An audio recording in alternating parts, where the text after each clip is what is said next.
Hello बच्चों। तो आज हम ये पार्टनरशिप में नेक्स्ट चैप्टर कर रहे हैं, ठीक है। तो अगेन सबसे पहले देखेंगे इसकी थ्योरी क्या है और इसमें कॉन्सेप्ट कौन कौन से लगते हैं, और फिर कंसेप्ट बिल्ड करने के बाद धीरे धीरे हम इसके प्रैक्टिकल पोर्शन में आएंगे, ठीक है बेटा। तो चैप्टर का क्या नाम है? Dissolution of firm. अब डिसोल्यूशन ऑफ फर्म का मतलब क्या होता है? तो डिसोल्यूशन ऑफ फर्म ये इसको बोलते हैं, और डिसोल्यूशन ऑफ पार्टनरशिप फर्म, इसको डिसोल्यूशन ऑफ पार्टनरशिप फर्म भी बोला जाता है। मीन्स दैट बिजनेस ऑफ या बोल सकते हैं means that the firm is closed। हम बेटा फर्म को क्या कर देते हैं? बंद कर देते हैं। जो पार्टनरशिप फर्म चल रही थी उसको बंद कर दिया जाता है। Firm is close and business is discontinued forever. और जो बिजनेस होता है बेटा उसको हम फॉरएवर मतलब हमेशा के लिए क्या कर देते हैं? बंद कर देते हैं। तो बेसिकली डिसोल्यूशन का मतलब हो गया अपना बिजनेस खत्म कर देना, अपने बिजनेस को बंद करना।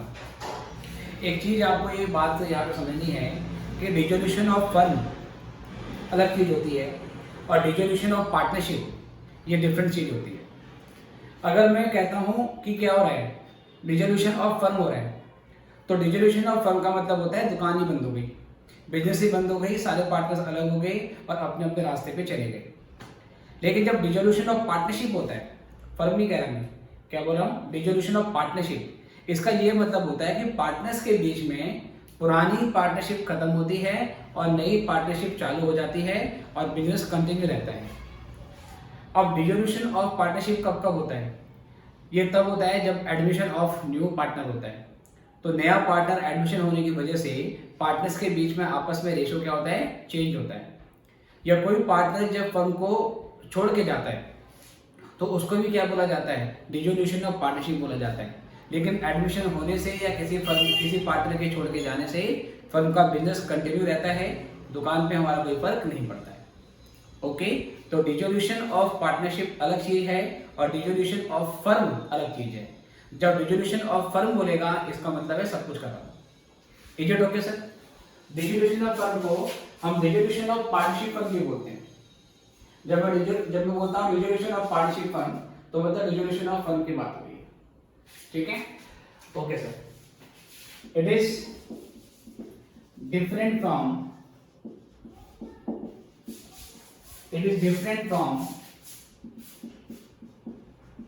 Dissolution of partnership. ये डिसोल्यूशन ऑफ पार्टनरशिप से डिफरेंट होता है when partnership between partners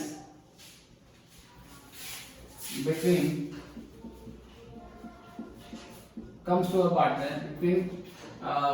when partnership between partners comes to a change।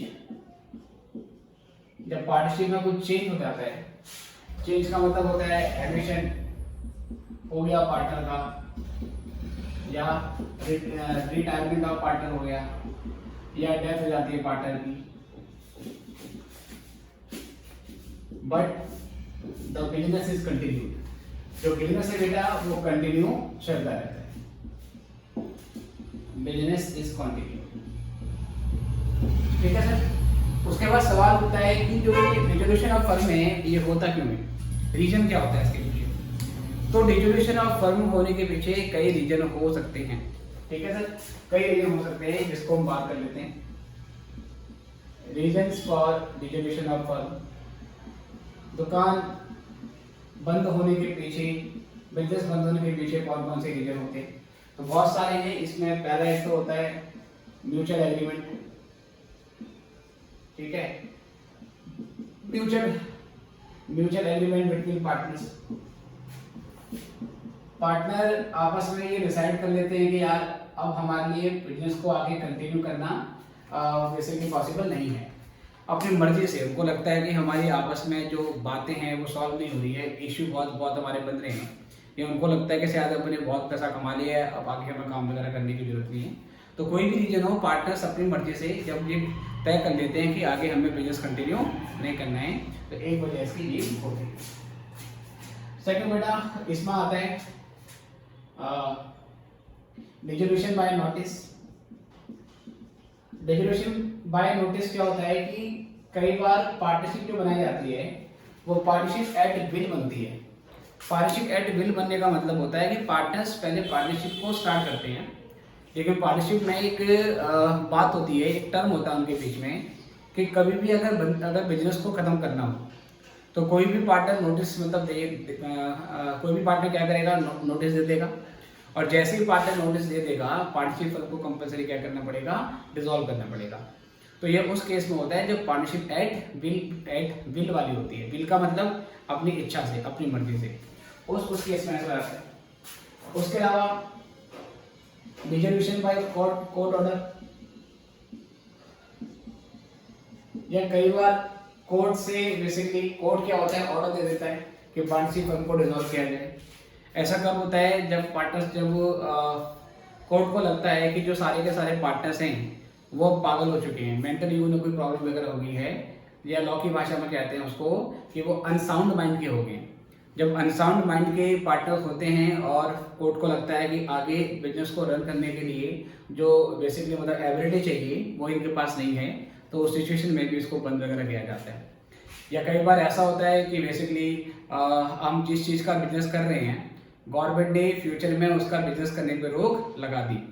जैसे कि मान लीजिए कि बेटा हमारी पार्टनरशिप फर्म में जिसमें हम टोबैको बेचते हैं, लेकिन सरकार ने क्या करा कि जो टोबैको है उसे कम्प्लीटली बैन कर दिया कि आगे से टोबैको का बेसिकली मतलब प्रोडक्शन नहीं होगा, उसकी सेल नहीं होगी। तो उस तरीके के केस में भी हमको पार्टनरशिप को कंपलसरी क्या फिर से करना पड़ता है, बंद हमें करना पड़ता है ना। तो इस पर फोर्थ पॉइंट आ सकता है हमारा कंपलसरी डिसोल्यूशन। तो कंपलसरी डिसोल्यूशन कब होता है, जब या तो बिजनेस हमारा अनलॉफुल बनेगा, जब हमारा बिजनेस लीगल बिजनेस नहीं रहता, या सभी पार्टनर की डेथ हो जाती है। मान लीजिए 3 पार्टनर थे और तीनों पार्टनर की डेथ हो गई, तीनों बाइक कार कहीं पे जा रहे थे, कुछ भी ऐसा केस हुआ और डेथ वगैरह हो जाती है, या 3 में से 2 पार्टनर की भी डेथ अगर होती है तो सिंगल पार्टनर आपका बचेगा, तो उसके वाले केस में भी पार्टनरशिप को वैलिड नहीं मानते। तो ये कुछ रीजन होते हैं जो बेसिकली ये सिचुएशन में पार्टनरशिप फर्म को परमानेंटली बेसिकली बंद उसे किया जाता है। तो ये रीजन पहले आपको लिखने हैं, और उसके बाद फिर हम ये देखेंगे कि अकाउंटिंग कैसे होगी। जब फर्म डिसॉल्व हो जाती है तो उसकी केस में हम जनरल एंट्री कैसे करते हैं, अकाउंट्स कौन कौन से बनाते हैं, वो हमने इसमें सीखेंगे। तो पहले नोट करो, फिर हम आगे बढ़ेंगे।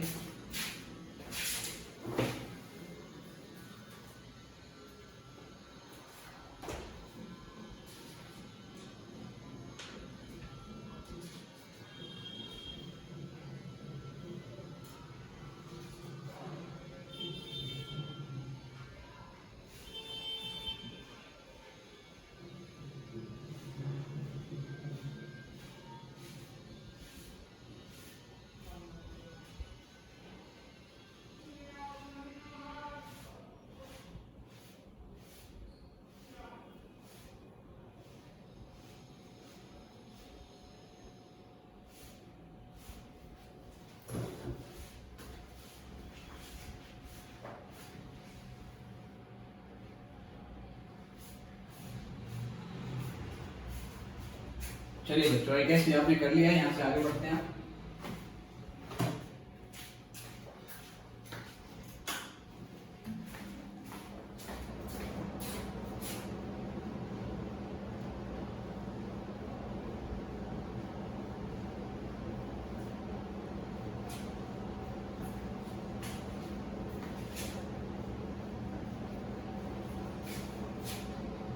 चलिए यहाँ से आगे बढ़ेंगे।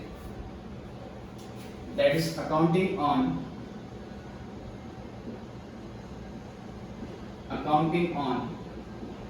Dissolution of firm. जब फर्म का डिसोल्यूशन होता है तो अकाउंटिंग कैसे होती है उसके बारे में बात करेंगे। तो बेटा होता क्या है व्हेन फर्म इज डिसॉल्व, जब फर्म को डिसॉल्व कर देते हैं, डिसॉल्व करने का मतलब है शट डाउन कर देते हैं बिजनेस को, तो क्या करेंगे, then firms assets are realised, firm की असेट्स को रियलाइज कर देते हैं। रियलाइज करने का मतलब होता है बेच देते हैं। फर्म की जितनी भी असेट्स होती हैं सारी असेट्स को बेच दिया जाता है। लाइक फर्म के पास प्लांट और मशीनरी पड़ी है, फर्नीचर पड़ा है, बिल्डिंग है, स्टॉक है, मोटर व्हीकल है, जितनी भी असेट्स होंगी उन सारी असेट को रियलाइज किया जाएगा। रियलाइज करने का मतलब है कि उसको बेच दिया जाएगा। उसके बाद क्या होगा, and liabilities are paid off, ठीक है बेटा, लायबिलिटीज आर पेड ऑफ, और फर्म की जो भी लायबिलिटी होती हैं उसकी पेमेंट कर देते हैं, ठीक है बेटे। और मान लो ऐसा हुआ कि जो फर्म की सारी असेट्स हैं वो 20 लाख रुपए में बिक गई, तो 20 लाख का कैश आ गया। लायबिलिटी फर्म की जो थी उसकी 15 लाख की पेमेंट बेसिकली हो गई, तो असेट्स बेच के 20 लाख आया और लायबिलिटी की पेमेंट में 15 लाख हमारा खर्च हो गया। बचा कितना, 5 लाख। ये 5 लाख पार्टनर्स में बांट दिया जाता है। उनका जो भी रेशो होगा उस रेशो के बेसिस पे उसको बांट देंगे, या उनका जो कैपिटल बैलेंस बेसिकली मतलब बचेगा उसके बेस पे उसको हम दे देते हैं। या ऐसे भी हो सकता है कि 20 लाख रुपए आए हमारे पास असेट बेच के, लेकिन लायबिलिटी पे करनी है 25 लाख की, तो 5 लाख शॉर्ट है, तो जो 5 लाख शॉर्ट होगा उसके लिए पार्टनर्स को अपने घर से पैसा लाना पड़ेगा। क्योंकि पार्टनरशिप के केस में जो क्या होता है, पार्टनरशिप के केस में जो पार्टनर्स की लायबिलिटी होती है वो अनलिमिटेड लायबिलिटी होती है। ये आपको ध्यान रखना है कि पार्टनरशिप में पार्टनर्स की जो लायबिलिटी होती है वो क्या होती है, अनलिमिटेड। अनलिमिटेड कहने का यही मतलब है कि सबसे पहले फर्म की असेट्स बेचकर जो पैसा आएगा उससे फर्म की लायबिलिटी की पेमेंट करनी पड़ेगी। अगर पेमेंट हो जाती है तो अच्छी बात है। इन केस अगर कोई शॉर्टेज बचती है तो उस शॉर्टेज को बेसिकली पार्टनर्स ने कवर करना पड़ेगा, और उसके लिए पार्टनर्स को अपने घर से अपना पैसा लाना पड़ेगा। या ये समझेंगे कि पार्टनर्स की जो प्राइवेट असेट्स होंगी, पार्टनर्स उन प्राइवेट असेट्स को बेचेंगे। प्राइवेट असेट को बेचने के बाद पार्टनर्स के जो प्राइवेट लोन होंगे, जो प्राइवेट क्लेम्स होंगे उनकी पेमेंट करेंगे। उसके बाद जो पैसा बचेगा फिर वो पैसा पार्टनरशिप पर बनाना पड़ेगा। ओके, तो when firm is dissolve, firm की असेट्स बेच देते हैं और जो लायबिलिटी होती है बेटा उसकी पेमेंट करनी होती है। उसके बाद क्या करना है आपको, any surplus is paid to partner, is paid to partners, and if there is any deficiency, अगर कोई डेफिशिएंसी होती है तो it is provided by the partner. कोई डेफिशिएंसी होगी तो उसको पार्टनर्स प्रोवाइड करेंगे। Okay sir, following accounts are prepared. अब इस सिचुएशन में अकाउंट्स कौन कौन से बनाते हैं, फॉलोइंग अकाउंट्स आर प्रिपेयर्ड, ठीक है। इसमें पहला आता है बेटा हमारे पास रियलाइजेशन अकाउंट, ये बनता है आपका। दूसरा बनता है बेटा इसमें पार्टनर्स का capital account, partners capital account. तीसरा बेटा बैलेंस शीट इसमें बनेगी नहीं क्योंकि फर्म खत्म हो रही है। बैलेंस शीट हम तब करते हैं, तब बनाते हैं जब अगले साल के बिजनेस हमें कंटिन्यू करना होता है। पर यहाँ पे क्योंकि बिजनेस आगे कंटिन्यू नहीं किया जाएगा इसलिए बेटा यहाँ पे बैलेंस शीट नहीं बनती। यहाँ पर हम कैश या बैंक अकाउंट बनाते हैं। कैश या बैंक अकाउंट में हम ये दिखाते हैं कि फर्म के पास जो कैश पड़ा हुआ था, जो बैंक बैलेंस पड़ा हुआ था, उसको किस तरीके से यूटिलाइज किया जाता है। कितना कैश और बैंक पहले से था, कितना असेट बेच के पैसा आ गया, फिर जो लायबिलिटी है उसकी पेमेंट करने में कितना कैश चला गया, कितना बचा जो पार्टनर से आपस में बांट दिया, तो वो कैश और बैंक के थ्रू रिफ्लेक्ट होता है। उसके अलावा बेटा अगर पार्टनर्स का लोन हो तो पार्टनर्स का लोन अकाउंट भी आपको बनाना पड़ता है ना। पार्टनर्स लोन का मतलब क्या होगा, loan to firm by a partner. कभी कभार एक पार्टनर क्या करता है, फर्म को लोन दे देता है, तो फर्म के पॉइंट ऑफ व्यू से क्या माना जाएगा, इसको लायबिलिटी माना जाएगा। तो बेटा उस सिचुएशन में ये अकाउंट भी आपको बनाना पड़ता है। ये सभी अकाउंट्स का नेचर क्या है, इसमें रिकॉर्डिंग कैसे होती है, वो सारा हमने सीखना है। और उसके अलावा ये भी सीखना है कि जनरल एंट्री हमारी किस तरीके से होती है। आप पहले इतना लिख लीजिए। तो उसके बाद हम सिर्फ पहले रियलाइजेशन अकाउंट के बारे में बात करेंगे, ठीक है। कौन सा अकाउंट है ये? Realisation account. ये क्या अकाउंट होता है, इसमें कैसे आइटम होते हैं और क्या जनरल एंट्री होती है, पहले यही हमने सीखना है। और इस पे जनरल एंट्री वगैरह करने के बाद फिर धीरे धीरे हम बाकी मुद्दे पे आएंगे। तो पहले इतना नोट कर लीजिए, फिर हम आगे।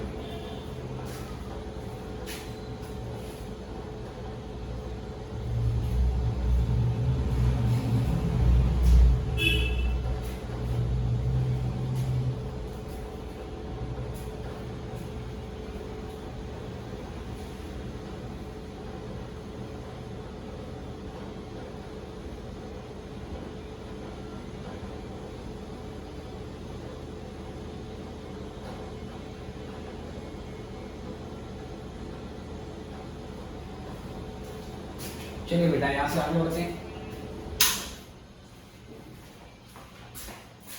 अब बात करेंगे कि रियलाइजेशन अकाउंट किस तरीके से बनाते हैं और फिर इसके बारे में हम धीरे धीरे सीखेंगे।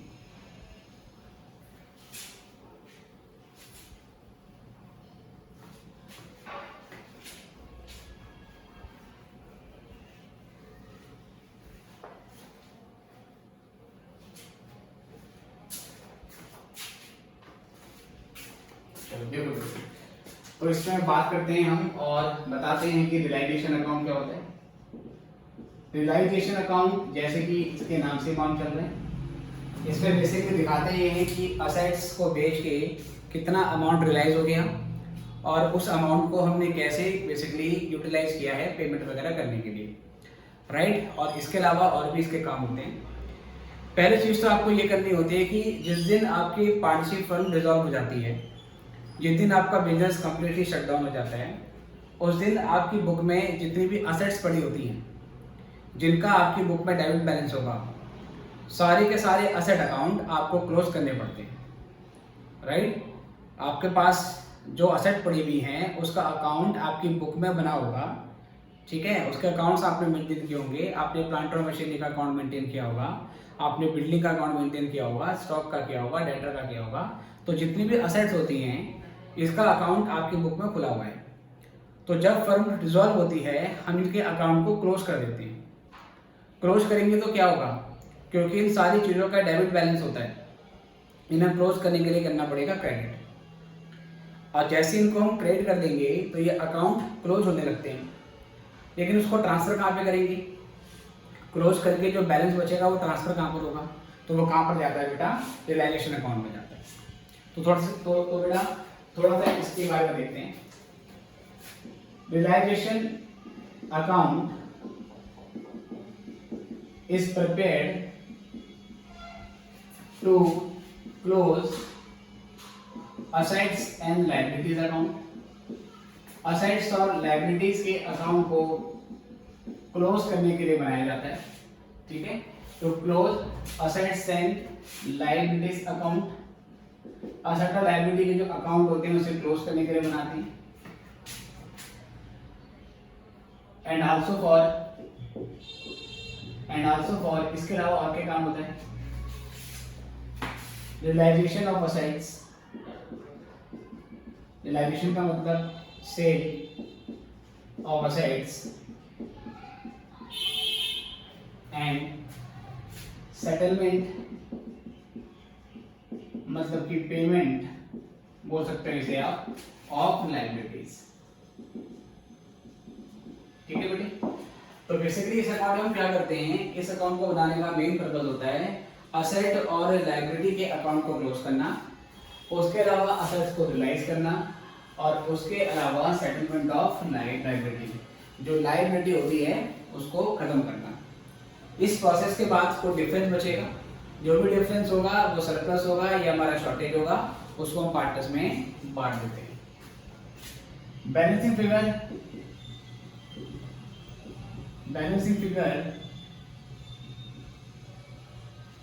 in this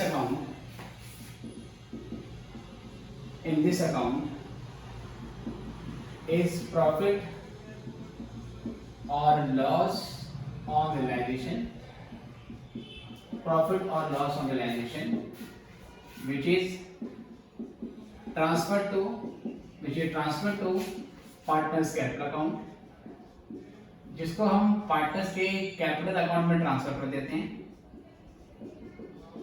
in their profit sharing ratio. जो डिफरेंस आता है इस अकाउंट में उनको पार्टनर्स के प्रॉफिट शेयरिंग रेशियो में ट्रांसफर कर देते हैं। पीएसआर का मतलब है प्रॉफिट शेयरिंग रेशियो। अब ये मत कहना है कि सर ओल्ड रेशियो में बांटेंगे या न्यू रेशियो में बांटेंगे। इसमें ओल्ड और न्यू वाला कोई कंसेप्ट नहीं है, इसमें केवल एक ही रेशियो दिया होता है, एक ही रेशियो दिया होगा, जो रेशियो दिया है उसी रेशियो में बांट देंगे। ओके बेटे, तो देखेंगे इसमें इसका पहले हम जनरल एंट्री देखेंगे और फिर उसके बाद इसका फॉर्मेट कैसा बनता है, अकाउंट कैसे बनता है, वो भी सीखना है। तो पहला काम क्या होता है बेटा इसमें? पहला काम होता है इसमें देखो हमारा असेट्स अकाउंट को क्लोज करने के लिए। तो असेट्स अकाउंट्स आर क्लोज्ड, इसके मेन पॉइंट है बेटा, जैसे मेन पॉइंट में फिर आपको जनरल एंट्री में समझ में आएगी। Assets accounts are closed by transfer to realization account। ठीक है, तो यहां पर हम क्या करेंगे, एंट्री बनाएंगे, लिखेंगे फॉर ट्रांसफर ऑफ असेट्स। जो असेट्स होती है वो ट्रांसफर हो जाती है रियलाइजेशन अकाउंट में। ट्रांसफर ऑफ ऑल असेट्स मैंने और लिख दिया, for transfer of all assets, सारी के सारी असेट ट्रांसफर होगी कहां पर, रियलाइजेशन अकाउंट में। लेकिन कुछ असेट्स यहां पे ट्रांसफर नहीं होती, एक्सेप्ट कौन सी ट्रांसफर नहीं होती बेटा, कैश और बैंक का बैलेंस नहीं होता, कैश और बैंक बैलेंस ट्रांसफर नहीं होता, और fictitious assets such as debit balance of profit and loss, ये ट्रांसफर नहीं होता टू रियलाइजेशन अकाउंट। ओके बेटे, जितनी भी असेट्स हैं वो सारी की सारी क्लोज करेंगे और असेट्स अकाउंट को क्लोज करने के लिए हम असेट्स को रियलाइजेशन अकाउंट में ट्रांसफर कर देते हैं। लेकिन रियलाइजेशन अकाउंट में वही असेट ट्रांसफर होती है जिसकी कुछ सेलेबल वैल्यू होती है, जिसकी कुछ रियलाइजेबल वैल्यू होती है। जैसे प्लांट और मशीनरी है, ये कुछ ना कुछ पैसों में बिकेगी, तो इसकी हमारे पास क्या है, रियलाइजेबल वैल्यू है। Furniture, land building, motor vehicle, stock, debtor, इन सब के बदले कुछ ना कुछ पैसा जरूर आएगा। तो जिन जिन असेट की रियलाइजेबल वैल्यू होती है वो सारी यहाँ ट्रांसफर हो जाती है। जो ऑलरेडी कैश है, ऑलरेडी बैंक बैलेंस है, वो यहाँ ट्रांसफर नहीं होगा, क्योंकि कैश और बैंक का तो इसका मतलब पहले से क्या है सर, अमाउंट पता है हमें, तो इनकी कोई रियलाइजेबल वैल्यू नहीं होती क्योंकि ये ऑलरेडी कैश होते हैं। फिक्टिशियस असेट्स पास्ट ईयर के लॉसेस होते हैं, इनके बदले कभी भी आपको कैश नहीं मिलता है, राइट, इसलिए हम ये भी यहाँ पे ट्रांसफर नहीं करते हैं। तो रियलाइजेशन अकाउंट में सारी की सारी असेट ट्रांसफर होती है जिसकी कुछ रियलाइजेबल वैल्यू होती है, लेकिन यहाँ पर हम कैश और बैंक को ट्रांसफर नहीं करते क्योंकि वो ऑलरेडी रियलाइज्ड हो चुके हैं, वो ऑलरेडी कैश में हैं। और जो फिक्टिशियस असेट होती है उसकी कोई रियलाइजेबल वैल्यू नहीं होती, वो तो बस पास्ट ईयर के लॉसेस हैं जिसको आपने राइट ऑफ नहीं किया था, तो वो बैलेंस शीट में पड़ा हुआ है। ओके सर, तो सारी असेट बाकी आपको यहाँ पे ट्रांसफर करनी है। तो जनरल एंट्री बेटे कौन कौन से बनेंगे देखिए इसमें, इसकी एंट्री बनेगी रियलाइजेशन अकाउंट डेबिट, एंट्री बनती है रियलाइजेशन अकाउंट डेबिट, ठीक है सर। और अब जितनी भी असेट है बेटा उन्हें एक एक करके क्रेडिट करना पड़ेगा, क्योंकि असेट का डेबिट बैलेंस होता है ना, तो उन्हें क्लोज करने के लिए क्या करना पड़ेगा, क्रेडिट। तो एक एक करके सर यहाँ पे एंटर लिखेंगे। तो to land and building account, यहाँ पे कौन सी वैल्यू आएगी बेटा, जो वैल्यू बैलेंस शीट पर दी होगी वही वैल्यू यहाँ पर आपको डाल देनी है। उसके बाद to plant and machinery account, सारे के सारे आइटम बैलेंस शीट से उठाओ और यहाँ पे डाल दो। उसके बाद फिर लैंड बिल्डिंग हो गया, प्लांट और मशीनरी हो गया, और बताओ क्या हो सकता है बेटा, फर्नीचर हो सकता है, ठीक है, और इसके अलावा मोटर व्हीकल हो सकता है। जितनी भी असेट्स हैं एक एक करके आपको डेबिट कर देनी है। उसके बाद स्टॉक भी ले लेंगे, इसके अलावा डेटर भी ले लेंगे। डेटर्स यहाँ पर आपको फुल अमाउंट पे लेना है। फुल अमाउंट पे लेने का क्या मतलब है, जैसे कई बार बैलेंस शीट में डेटर ऐसे दिया होगा कि debtor 2 lakh less provision for doubtful डेब्ट 15,000, बैलेंस 1,85,000। तो यहाँ पे डेटर आपको पूरा का पूरा 2 लाख के अमाउंट पे लिखना है, मतलब प्रोविजन लेस करने से पहले की जो अमाउंट होगी वो अमाउंट आपको यहाँ पे डाल देनी है। ठीक है बेटे, तो जो मोटर व्हीकल तो स्टॉक, उसके बाद वो डेटर, ऐसे बेटा इसके अलावा गुडविल, कॉपीराइट, पेटेंट, कोई भी असेट हो वो यहाँ पर आ जाएगा। इन्वेस्टमेंट हो, इन्वेस्टमेंट भी आ जाएगी। प्रीपेड एक्सपेंसेस हो, प्रीपेड एक्सपेंस भी आएगा, एक्सेट्रा एक्सेट्रा। मैंने कहा जितनी असेट है सारी की सारी असेट आपको यहाँ पर डाल देनी है। बस क्या नहीं करना, आपको कैश और बैंक बैलेंस यहाँ पे ट्रांसफर नहीं करना है, और फिक्सेशन असेट जो होती है वो आपको यहाँ पे ट्रांसफर नहीं करनी है। इसके अलावा जितनी भी असेट्स हैं वो सारी की सारी हम रियलाइजेशन अकाउंट में ट्रांसफर कर देंगे, ये जनरल एंट्री बना के। और ये एंट्री बनते ही होता क्या है कि हमारे सभी असेट्स क्लोज हो जाते हैं, क्योंकि उनमें डेबिट बैलेंस था, उनको मैंने क्रेडिट मार दिया, क्रेडिट कर दिया, तो उनके अकाउंट में जीरो बैलेंस आ जाएगा। ठीक है, तो सभी असेट्स की बुक वैल्यू बेटा जीरो हुई है। और यहाँ पर हम जो एंट्री बना रहे हैं, ये जो अमाउंट यहाँ पर हम लिखेंगे ये बुक वैल्यू पे लिखेंगे। बुक वैल्यू का मतलब होता है बैलेंस शीट वैल्यू।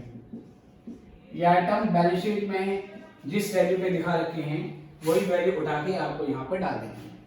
ओके, तो ये सबसे पहले एंट्री होती है कि जिस दिन फर्म डिसॉल्व होगी हम असेट्स अकाउंट को क्लोज करेंगे, असेट अकाउंट को क्लोज करने के लिए ये एंट्री बना देती है।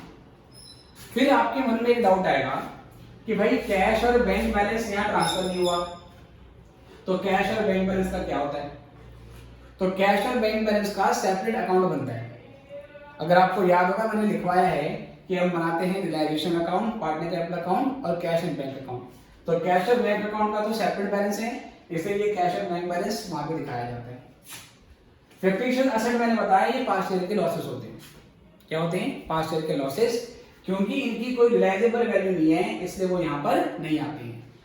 पर क्योंकि ये लॉसेस हैं और लॉसेस तो पार्टनर्स में बंटने चाहिए, इसलिए क्या करते हैं, जो ये फिक्सेशन असेट्स होती हैं, ये जो लॉसेस होते हैं इसको पार्टनर्स में बांट देते हैं। अगर लॉस पार्टनर में बांटेंगे तो क्या होगा, पार्टनर की कैपिटल घटेगी, इसलिए पार्टनर की कैपिटल को डेबिट किया जाता है। तो जनरल एंट्री क्या बनेगी बेटा, एक नोट में यहाँ पे डाल देता हूँ। नोट वो क्या, ये हमने पहले एंट्री बना दी, उसके बाद नीचे एक नोट डालना है आपको। Cash and bank balance is separately shown in cash या बैंक अकाउंट। उसको तो अलग से कैश या बैंक अकाउंट में डाल देते हैं। और दूसरी बात क्या है sir, fixation assets are accumulated losses, ये लॉस होते हैं, accumulated losses of past years, ये पास्ट ईयर के लॉसेस होते हैं। दीज आर रिटर्न ऑफ, इसको हम रिटर्न ऑफ कर देते हैं, मतलब खत्म कर देते हैं कंप्लीटली, बाय ट्रांसफर टू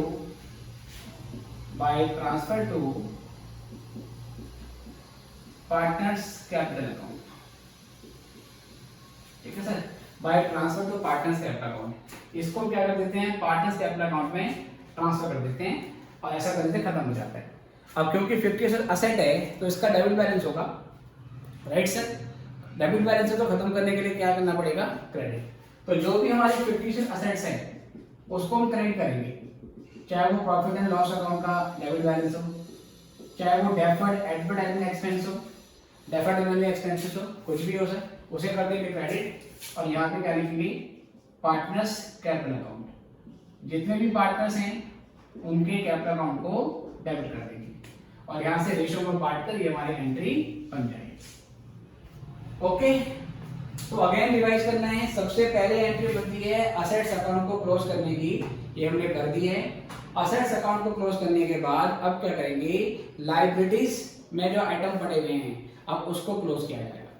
इतना नोट कीजिए, फिर हम आगे बढ़ेंगे।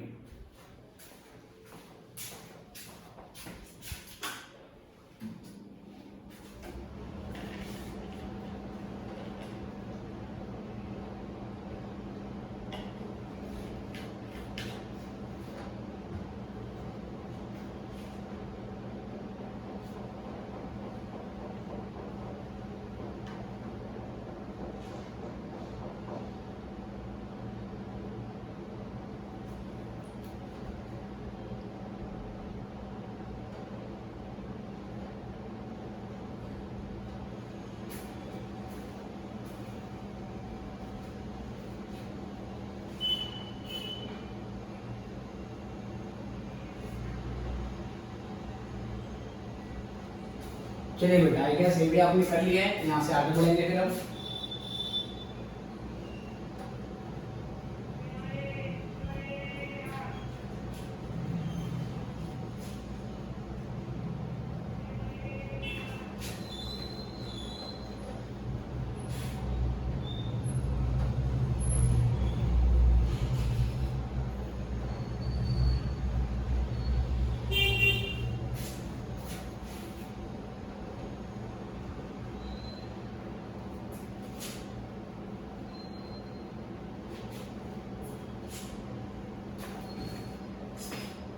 चलो बेटा देखो, अब क्या करेंगे यहाँ से दूसरी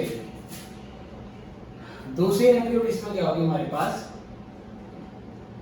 close all external liabilities account. ठीक है बेटे, दूसरी एंट्री क्या होगी कि एक्सटर्नल लायबिलिटी जितनी भी होंगी उन सभी एक्सटर्नल क्लेम के अकाउंट को क्लोज किया जाता है। तो सबसे पहले आपको ये समझना होगा कि लायबिलिटी साइड में जो आइटम होते हैं, पार्टनर्स की बैलेंस शीट में लायबिलिटी साइड में जो आइटम होते हैं, उन लायबिलिटीज के आइटम को दो भागों में बांटा जा सकता है।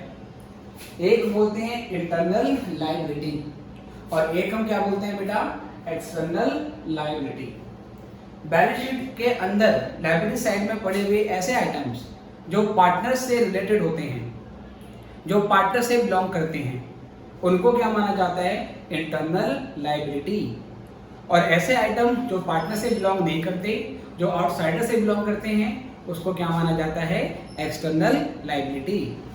जैसे कि बेटा लायबिलिटी साइड में क्या क्या होता है, पार्टनर्स की कैपिटल होती है, जनरल क्या होगा, रिजर्व एंड सरप्लस होगा।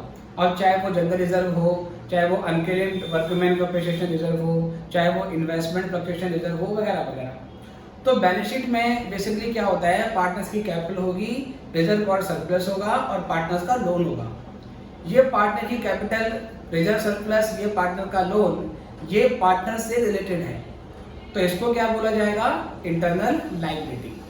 अभी हम इंटरनल जो लायबिलिटी है उसके बारे में बात नहीं कर रहे हैं, किसके बारे में बात कर रहे हैं, एक्सटर्नल लायबिलिटी के बारे में। एक्सटर्नल लायबिलिटी क्या होगी, ऐसी लायबिलिटी जो पार्टनर से रिलेटेड नहीं है। जैसे कि सैलरी क्रेडिटर्स, वो क्रेडिटर किसके हैं, फर्म के क्रेडिटर्स हैं। बिल्स पेबल फर्म के, आउटस्टैंडिंग एक्सपेंसेस फर्म के, आउटसाइडर से लोन लिया है वो भी किसका है, फर्म का। तो ये सारी की सारी जो लायबिलिटी होती है इसको एक्सटर्नल लायबिलिटी माना जाता है। तो पहले हम क्या कर रहे हैं, जो एक्सटर्नल लायबिलिटी है उसको यहाँ पे क्लोज कर रहे हैं। ठीक है बेटे, okay. External liabilities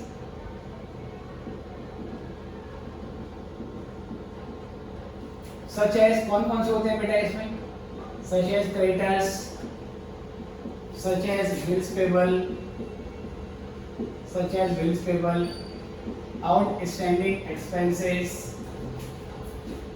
outsiders loan, मतलब फर्म का लोन, फर्म ने पार्टनर्स के अलावा किसी और से लोन लिया है, आउटसाइडर का लोन, एडवांस इनकम,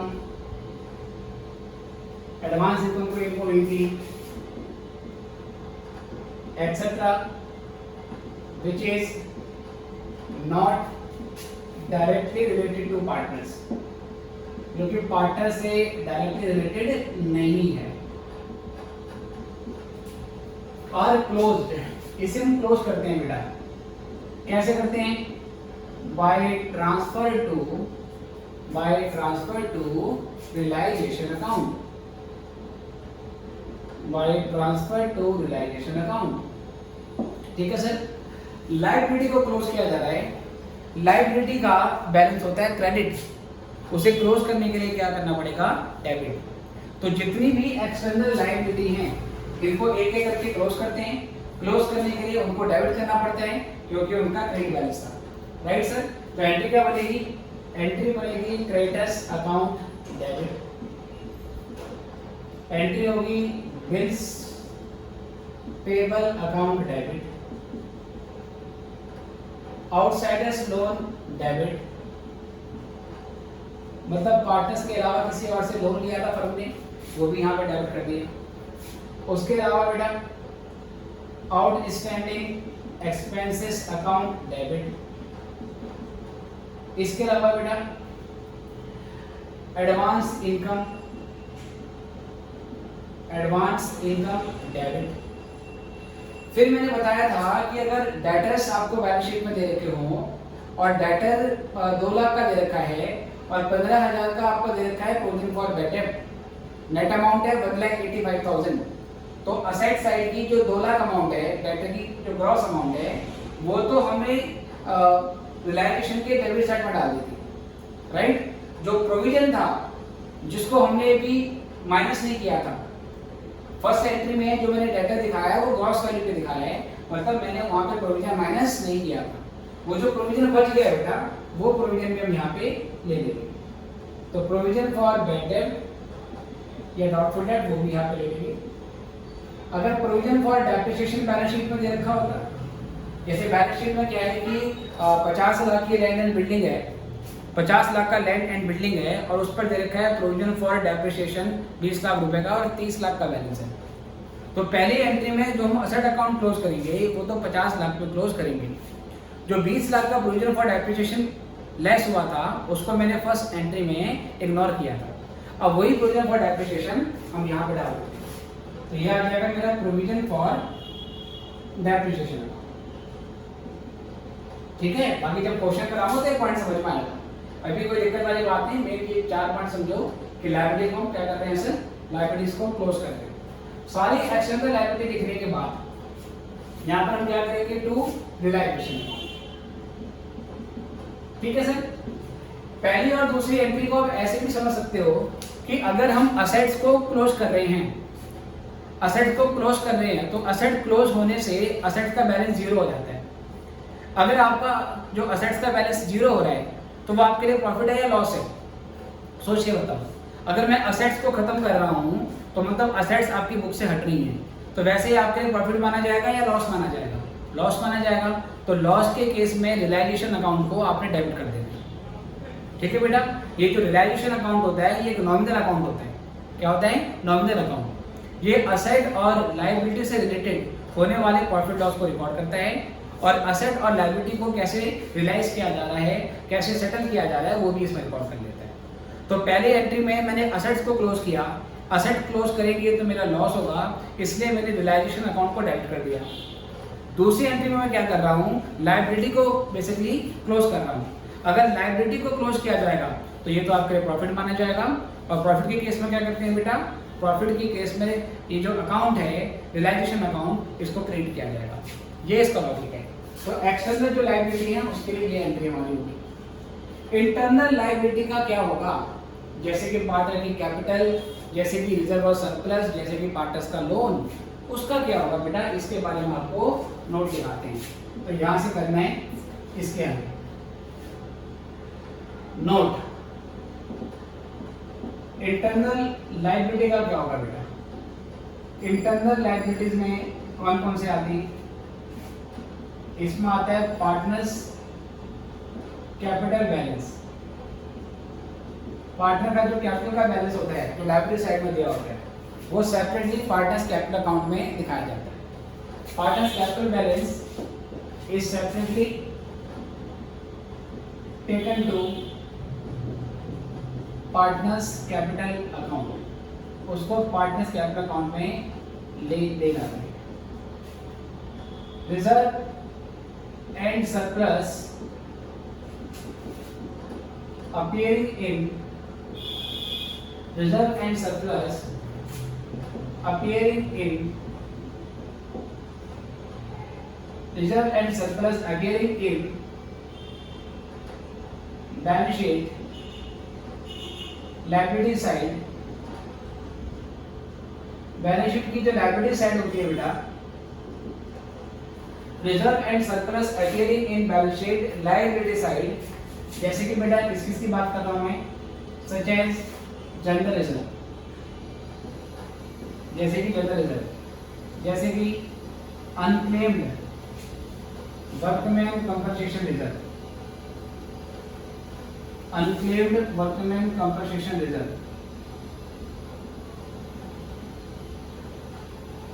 ठीक है बेटे। कंटिजेंसी रिजर्व, कुछ भी आपको दिया होगा, ठीक है, एक्सेट्रा सर, ये आपको दिया होगा, सच है general reserve, unclaimed workman commission reserve. Unclaimed का मतलब वर्कमैन कॉम्पेंसेशन का वो अमाउंट जिसके अगेंस्ट कोई क्लेम नहीं हुआ है। अगर क्लेम हुआ होगा तो क्या करना है ये मैं आपको बताऊंगा। फिलहाल ये मान के चलो कि वर्कमैन कॉम्पेंसेशन पे कोई क्लेम नहीं है। सच है general reserve comma unclaimed workman compensation reserve comma contingency reserve etcetera are written off by transfer to partners capital account. ये जो रिजर्व वगैरह होते हैं बेटा, इसको हम बांट देते हैं। जैसे कि हम एडमिशन में बेटा करते थे कि बैलेंस शीट में रिजर्व पड़ा हुआ है, डिस्ट्रीब्यूट कर दो। जब रिटायरमेंट का केस था, डेथ का केस था, उसमें भी ऐसे होता था कि बैलेंस शीट में अगर रिजर्व पड़ा हुआ है तो उसको बांट दो। यही काम यहाँ पे भी करना है। लायबिलिटीज हम रियलाइजेशन में वही ट्रांसफर करते हैं जिसके बदले में हमें कैश पेमेंट करनी है, जिसके बदले में हमने बेसिकली कैश आउटफ्लो करना है। तो क्रेडिटर्स को कैश पेमेंट होगी, bills payable, outsider loan, outsider expense, advance income, इन सब की कैश पेमेंट होती है। इसलिए ये यहाँ पर दिखा रहे हैं। लेकिन जो रिजर्व और सरप्लस होता है, क्या रिजर्व और सरप्लस के बदले फर्म ने कोई कैश पेमेंट करनी होती है? नहीं। रिजर्व और सरप्लस तो पिछले साल में जो प्रॉफिट हुए हैं उसका पार्ट है, जो कि हमने उस टाइम डिस्ट्रीब्यूट नहीं किया था, तो आज उसको डिस्ट्रीब्यूट कर लो, ठीक है। तो केवल वही लायबिलिटी यहाँ ट्रांसफर करते हैं जिसके बदले में कुछ पे करना पड़ सकता है। Okay sir, so reserve and surplus appearing in balance sheet liability side such as GR, unclaimed WCR, contingency reserve are also written off by transfer to partners capital account. अब बेटा अगर रिजर्व पार्टनर्स में बांटेंगे तो partner की capital बढ़ेगी, और अगर पार्टनर की कैपिटल बढ़ती है तो उसे क्रेडिट करना पड़ता है। तो पार्टनर की कैपिटल करेंगे क्रेडिट, लिखेंगे to partners capital account, to partners capital account, ठीक है बेटा, तो पार्टनर्स कैपिटल अकाउंट। और उसके बाद फिर यहां लिखेंगे general reserve debit, workman compensation reserve unclaimed, जिस पर कोई पोर्शन, इस पर कोई क्लेम नहीं हुआ है बेटा, कंटिजेंसी रिजर्व डेबिट, ठीक है बेटी। कंटिजेंसी का मतलब जब जरूरत पड़ेगी तब उसको इस्तेमाल करेंगे। तो कंटिजेंसी रिजर्व अकाउंट डेबिट वगैरह वगैरह, और ये सारे बांट देते हैं हम। एक ही रेशियो दिया हुआ है, इसमें ओल्ड रेशियो न्यू रेशियो वाला पता नहीं है, एक ही रेशियो होगा। जो रेशियो दिया है उसी रेशियो में बांट के इसे हमने खत्म कर देंगे। तो पार्टनर का कैपिटल तो कैपिटल अकाउंट में चला जाता है, और रिजर्व को बांटने के लिए हमें ये एंट्री बनानी पड़ती है। इसको नोट करेंगे, फिर इसमें एक पॉइंट और है, इंटरनल लायबिलिटी के अंदर एक पॉइंट और है, उसके बारे में बात करेंगे।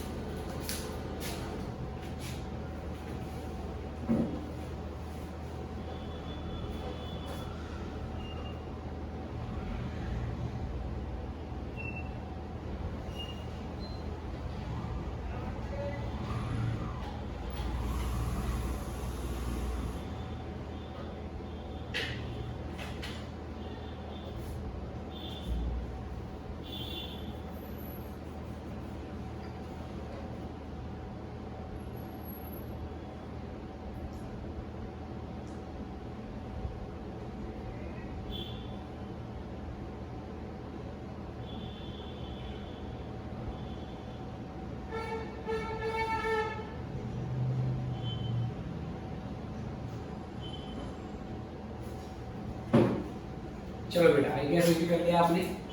इंटरनल लायबिलिटी में मैंने बताया था, इसमें पार्टनर का कैपिटल होता है, रिजर्व सरप्लस होते हैं, और तीसरा आइटम है पार्टनर्स का लोन। तो इसी नोट में थर्ड पॉइंट पे आ जाएंगे हम। तीसरा पॉइंट पार्ट नंबर 3,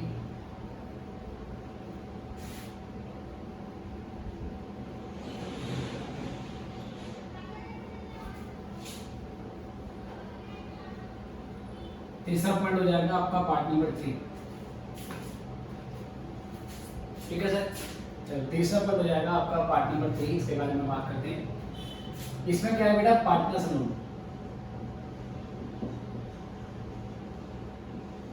किसी पार्टनर ने फर्म को लोन दिया है, उसका क्या होगा? तो पार्टनर का लोन भी रियलाइजेशन अकाउंट में नहीं आता है, क्योंकि मैंने बताया कि यहाँ पर वही क्लेम आएंगे जो आउटसाइडर से बिलोंग करते हैं। तो ये जो क्लेम है ये पार्टनर से बिलोंग करता है, इसलिए रियलाइजेशन अकाउंट में नहीं आता। पार्टनर्स लोन अकाउंट के लिए अलग से पहले पार्टनर्स का लोन अकाउंट बनाते हैं, वहाँ पे उसका बैलेंस पहले दिखाया जाता है, क्योंकि ये लोन है तो इसका क्रेडिट बैलेंस होगा, तो क्रेडिट साइड में दिखाते हैं। और फिर जब पार्टनर्स की पेमेंट करते हैं तो पेमेंट की आपको जनरल एंट्री बनानी होती है। तो it is separately shown in partners loan account. इसको हम सेपरेटली पार्टनर्स के लोन अकाउंट में ट्रांसफर कर देते हैं। When partners loan is paid of,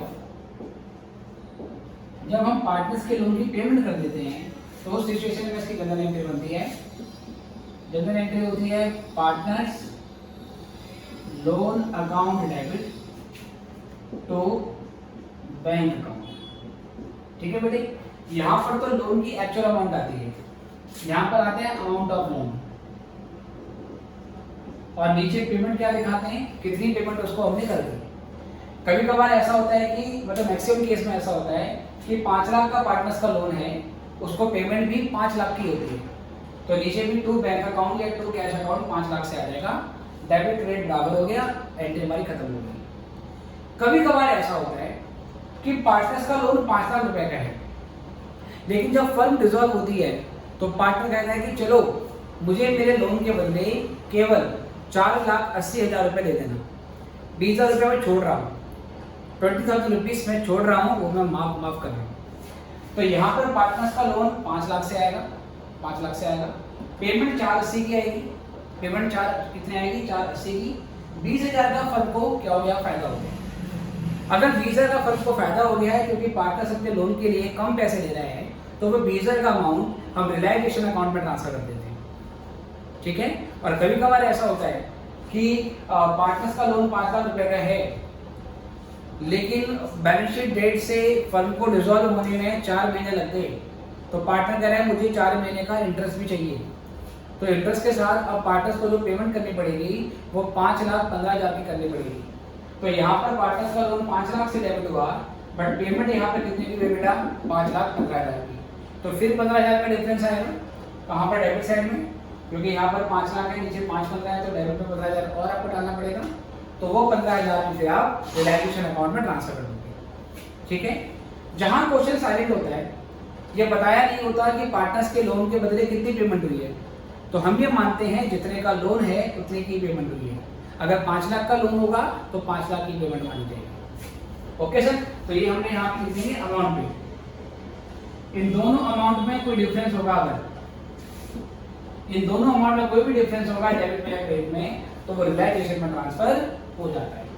तो ध्यान रखना है, difference if any is transferred to realization account. Difference if any is transferred to realization account. कोई भी अगर डिफरेंस होगा तो उसे रियलाइजेशन अकाउंट में ट्रांसफर करें। ओके सर, तो पहली एंट्री थी असेट अकाउंट को क्लोज किया जाएगा, दूसरी एंट्री है लायबिलिटी को क्लोज किया जाएगा। ये 2 एंट्री हमने कर दी है, इसको नोट करो, फिर हम यहाँ से आगे बढ़ेंगे।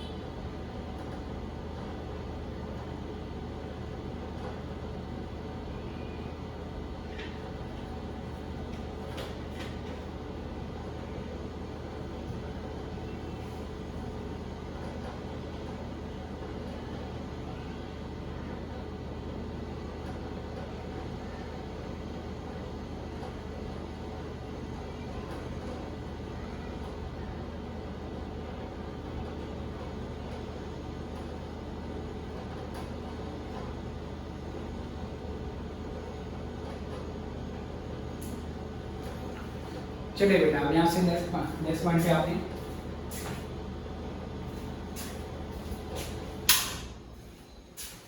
अगला पॉइंट नंबर 3,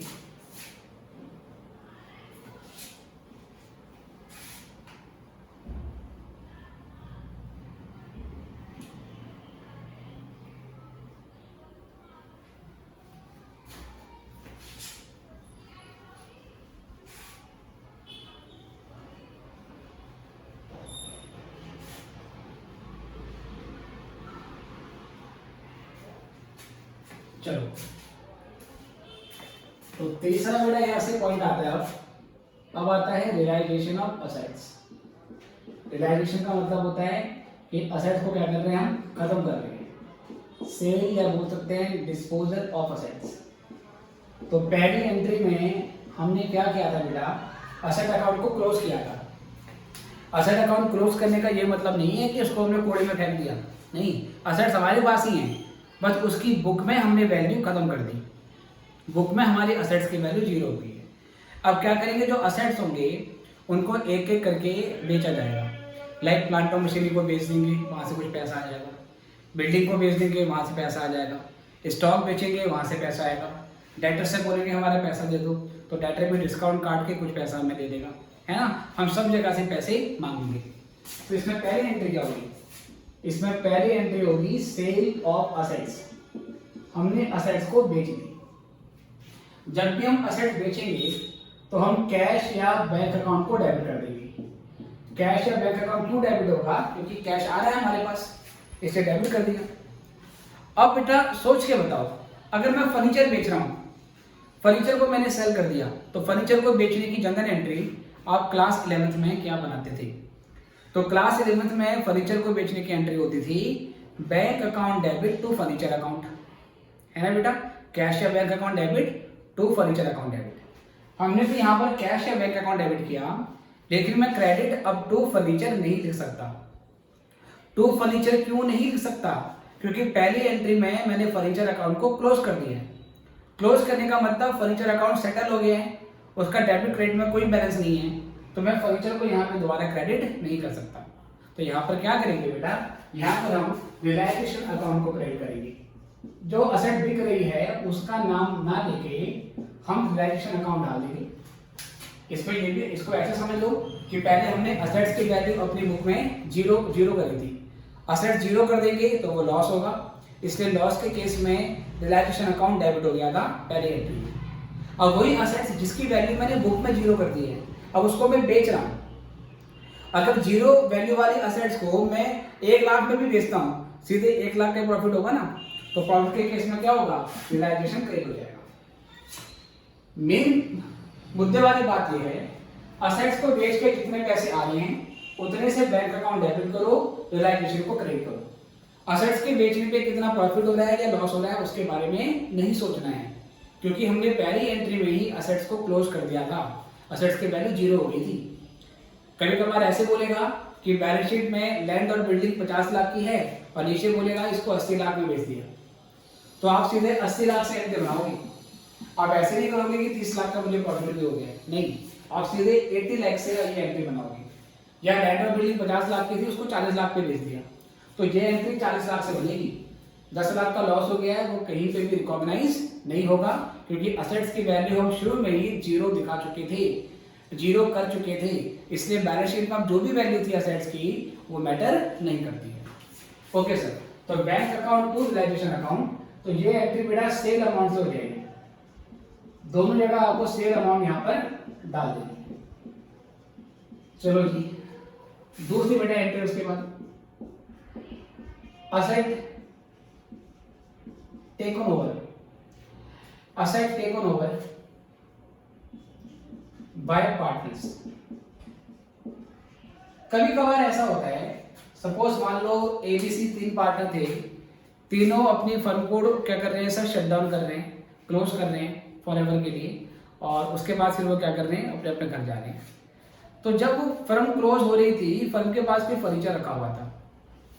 एक पार्टनर ये बोलता है कि ये फर्नीचर आप मार्केट में बेचोगे, मार्केट में बेचने से बढ़िया है ये फर्नीचर मुझे दे दो, है ना, और जितने पैसे मुझे फर्म से लेने हैं, मुझे उसमें से इस अमाउंट को, इसकी वैल्यू को काट देना। तो कई बार असेट पार्टनर्स भी लेके चले जाते हैं। इसका ये मतलब होता है असेट्स पार्टनर्स अपने आप को बेच देते हैं, उसको क्या बोलते हैं, asset taken over by partner. उस केस में क्या होगा, उस वाले केस में क्या होगा, असेट जा रही है लेकिन बदले में कैश नहीं आ रहा। क्या नहीं आ रहा, कैश नहीं आ रहा, लेकिन उस असेट की जो भी वैल्यू थी वो वैल्यू अब पार्टनर के कैपिटल बैलेंस में से कम कर दी जाएगी, पार्टनर्स के कैपिटल अकाउंट में से अमाउंट काटी जाएगी। तो जब कोई पार्टनर असेट लेके जाता है तो एंट्री बनाते हैं पार्टनर्स कैपिटल अकाउंट डेबिट, बाकी टू रियलाइजेशन तो लिखेंगे। जब भी असेट बिकेगी तो आपने उस सिचुएशन में ऐसा ही करना है, partners capital account debit to realisation account. और यहाँ पर वैल्यू कितनी आएगी, पार्टनर असेट को जिस वैल्यू पे लेके गया है वो वैल्यू आपको यहाँ पर दिखानी है। बैलेंस शीट में क्या वैल्यू है वो मैटर नहीं करती। फॉर एग्जाम्पल बैलेंस शीट में फर्नीचर 1 लाख रुपए का था, पार्टनर उसको 1,500,000 की वैल्यू पे लेके जा रहा है तो 1,500,000 से एंट्री होगी। फर्नीचर 1 लाख का था और पार्टनर उसको 2 लाख की वैल्यू पे ले गया तो ये एंट्री 2 लाख से होगी। जो डिफरेंस है बैलेंस शीट वैल्यू का और टेक ओवर वैल्यू का, वो डिफरेंस की कोई एंट्री नहीं होगी।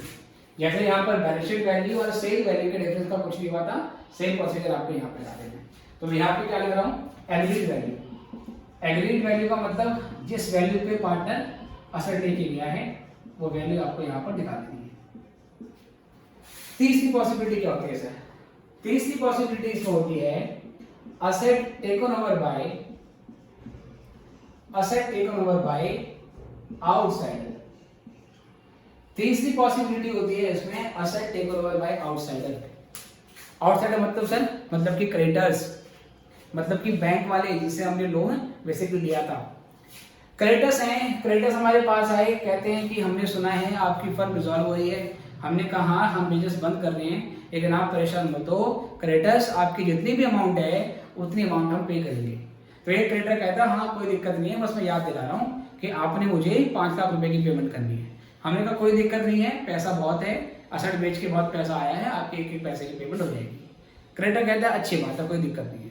लेकिन क्रेडिटर एक रिक्वेस्ट करता है, कहता है आपने मुझे 5 लाख की पेमेंट करनी है, 5 लाख की मुझे कैश है पेमेंट मत करना, मुझे आपकी प्लांट और मशीनरी चाहिए, क्योंकि आप अपने फर्म को बंद कर रहे हो लेकिन मैं सेम बिजनेस ओपन करना चाहता हूँ। तो प्लांट और मशीनरी में किसी और से बुलाऊंगा, इससे बदले बढ़िया क्या है आप मुझे अपने फर्म की प्लांट और मशीनरी दे दो, और प्लांट और मशीनरी जिस भी वैल्यू पे दोगे मेरे क्रेडिटर्स के बैलेंस में से उस पैसे को काट देना और बाकी की पेमेंट मुझे कर देना। हमने कहा ठीक है चलो, तो हमने आउटसाइडर को असेट दे दी। लेकिन जब आउटसाइडर कोई असेट लेके जाएगा तो हम उसकी बुक में कोई एंट्री नहीं करते हैं, ये ध्यान रखना है। जब आउटसाइडर असेट लेके जा रहा है, क्रेडिटर्स हमारी असेट लेके जा रहा है, हम उसकी एंट्री नहीं करेंगे। लेकिन जब क्रेडिटर्स को पेमेंट करने की बारी आएगी, जब क्रेडिटर्स की पेमेंट करने की बारी आएगी तो जितनी वैल्यू की असेट ले गया है हम उस वैल्यू को काट कर, उस वैल्यू को कट करके फिर बैलेंस अमाउंट की पेमेंट कर देंगे। तो अगर आउटसाइडर असेट लेके जाते हैं उसकी कोई जनरल एंट्री नहीं होती। क्यों नहीं करते हैं सर, क्योंकि क्रेडिटर्स क्या थे, लायबिलिटी। सेकंड एंट्री जो हमने बनाई तो अपनी तो वो जो क्रेडिटर्स थे उस लायबिलिटी की हम अपनी बुक में वैल्यू ऑलरेडी 0 कर चुके हैं, और जो असेट लेके जा रहा है उसकी वैल्यू भी ऑलरेडी 0 हो चुकी है, इसलिए सर जनरल एंट्री नहीं बनाते हैं। लेकिन जो क्रेडिटर्स को फाइनल पेमेंट होगी हाँ डेफिनेटली उस पर उसका इम्पैक्ट आएगा। ओके सर, तो बैलेंस शीट में जो जो असेट्स हैं वो या तो बिक जाती हैं या पार्टनर लेके चला जाता है या आउटसाइडर लेके चला जाता है, ये हमने यहाँ पर रिकॉर्ड कर दी। इसके अलावा कई बार हमें क्वेश्चन में दी जाती है अनरिकॉर्डेड असेट्स। अब ये अनरिकॉर्डेड असेट्स क्या होती है? अनरिकॉर्डेड असेट्स ऐसी असेट्स होती है जो बैलेंस शीट में नहीं थी। अनरिकॉर्डेड असेट्स ऐसी असेट्स थी जो बैलेंस शीट में नहीं थी, ठीक है बेटे। लेकिन जिस दिन हम फर्म को डिसॉल्व करते हैं तो हम उस एसेट्स को भी बेच सकते हैं। पहली बात तो आप ये पूछोगे कि सर असेट्स थी तो बैलेंस शीट में क्यों नहीं थी? कई बार क्या होता है कुछ असेट्स का इकोनॉमिक बेनिफिट खत्म हो जाता है, मतलब हम उसको अपने बिजनेस में यूज करना बंद कर देते हैं। जब बिजनेस में यूज करना बंद कर देते हैं तो हम उसको बैलेंस शीट में दिखाना भी बंद कर देते हैं। जैसे कि सर मान लो टाइप राइटर, पहले बेटा क्या होता था सारा का सारा टाइपिंग वर्क टाइप राइटर के थ्रू होता था, लेकिन क्या हो गया कंप्यूटर आने के बाद टाइप राइटर का काम लगभग खत्म हो गया है। क्योंकि आप क्या कर सकते हो सर, आप फॉर्मेट को बेसिकली सेव उसमें करते हो और थोड़ा सा नाम वगैरह चेंज करते हो, प्रिंट वगैरह निकाल देते हो, फॉन्ट वगैरह कैसा भी चेंज करना हो, और तो टाइपराइटर के मुकाबले अब डेस्कटॉप से लैपटॉप पे राइटिंग करना ज़्यादा आसान हो गया। तो टाइपराइटर आपके ऑफिस में पूरे तरीके से रिप्लेस हो गए थे, अब उस पर टाइपिंग वर्क नहीं होता, वो यूज ही नहीं हो रही, तो आपने उसको बैलेंस शीट में दिखाना बंद कर दिया। और क्योंकि वो और कोई दूसरा बंदा उसे परचेज भी नहीं करना चाहता, आपको ये लगा था कि इसकी वैल्यू 0 हो गई है, तो ना तो बेच के पैसा मिलेगा, ना इसको बिजनेस में यूज कर रहे हैं, तो आपने टाइपराइटर को यूज करना बंद किया, स्टोर रूम में डाल दिया। ठीक है ना, स्टोर रूम में डाल दिया आपने।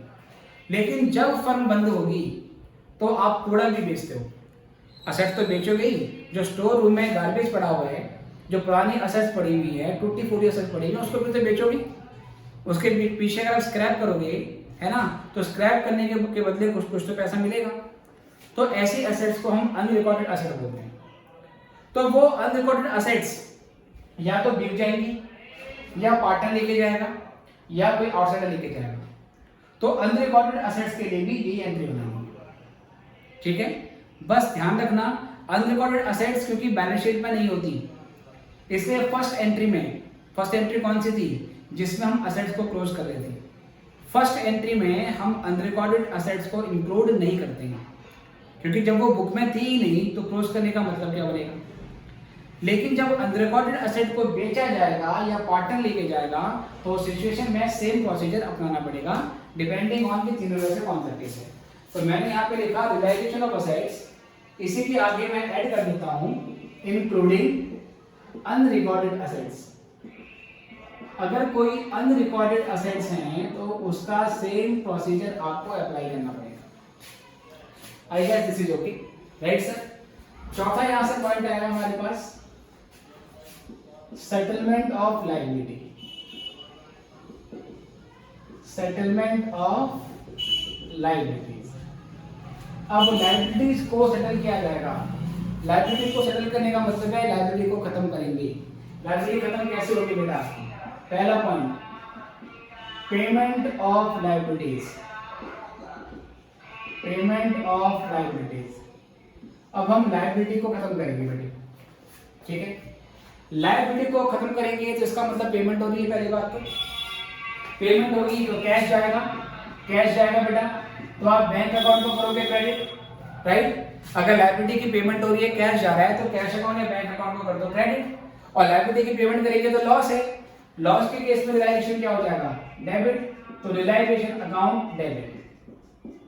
तो यहां पर जिस लायबिलिटी की कैश पेमेंट हो रही है वो यहां पर डाल देनी है।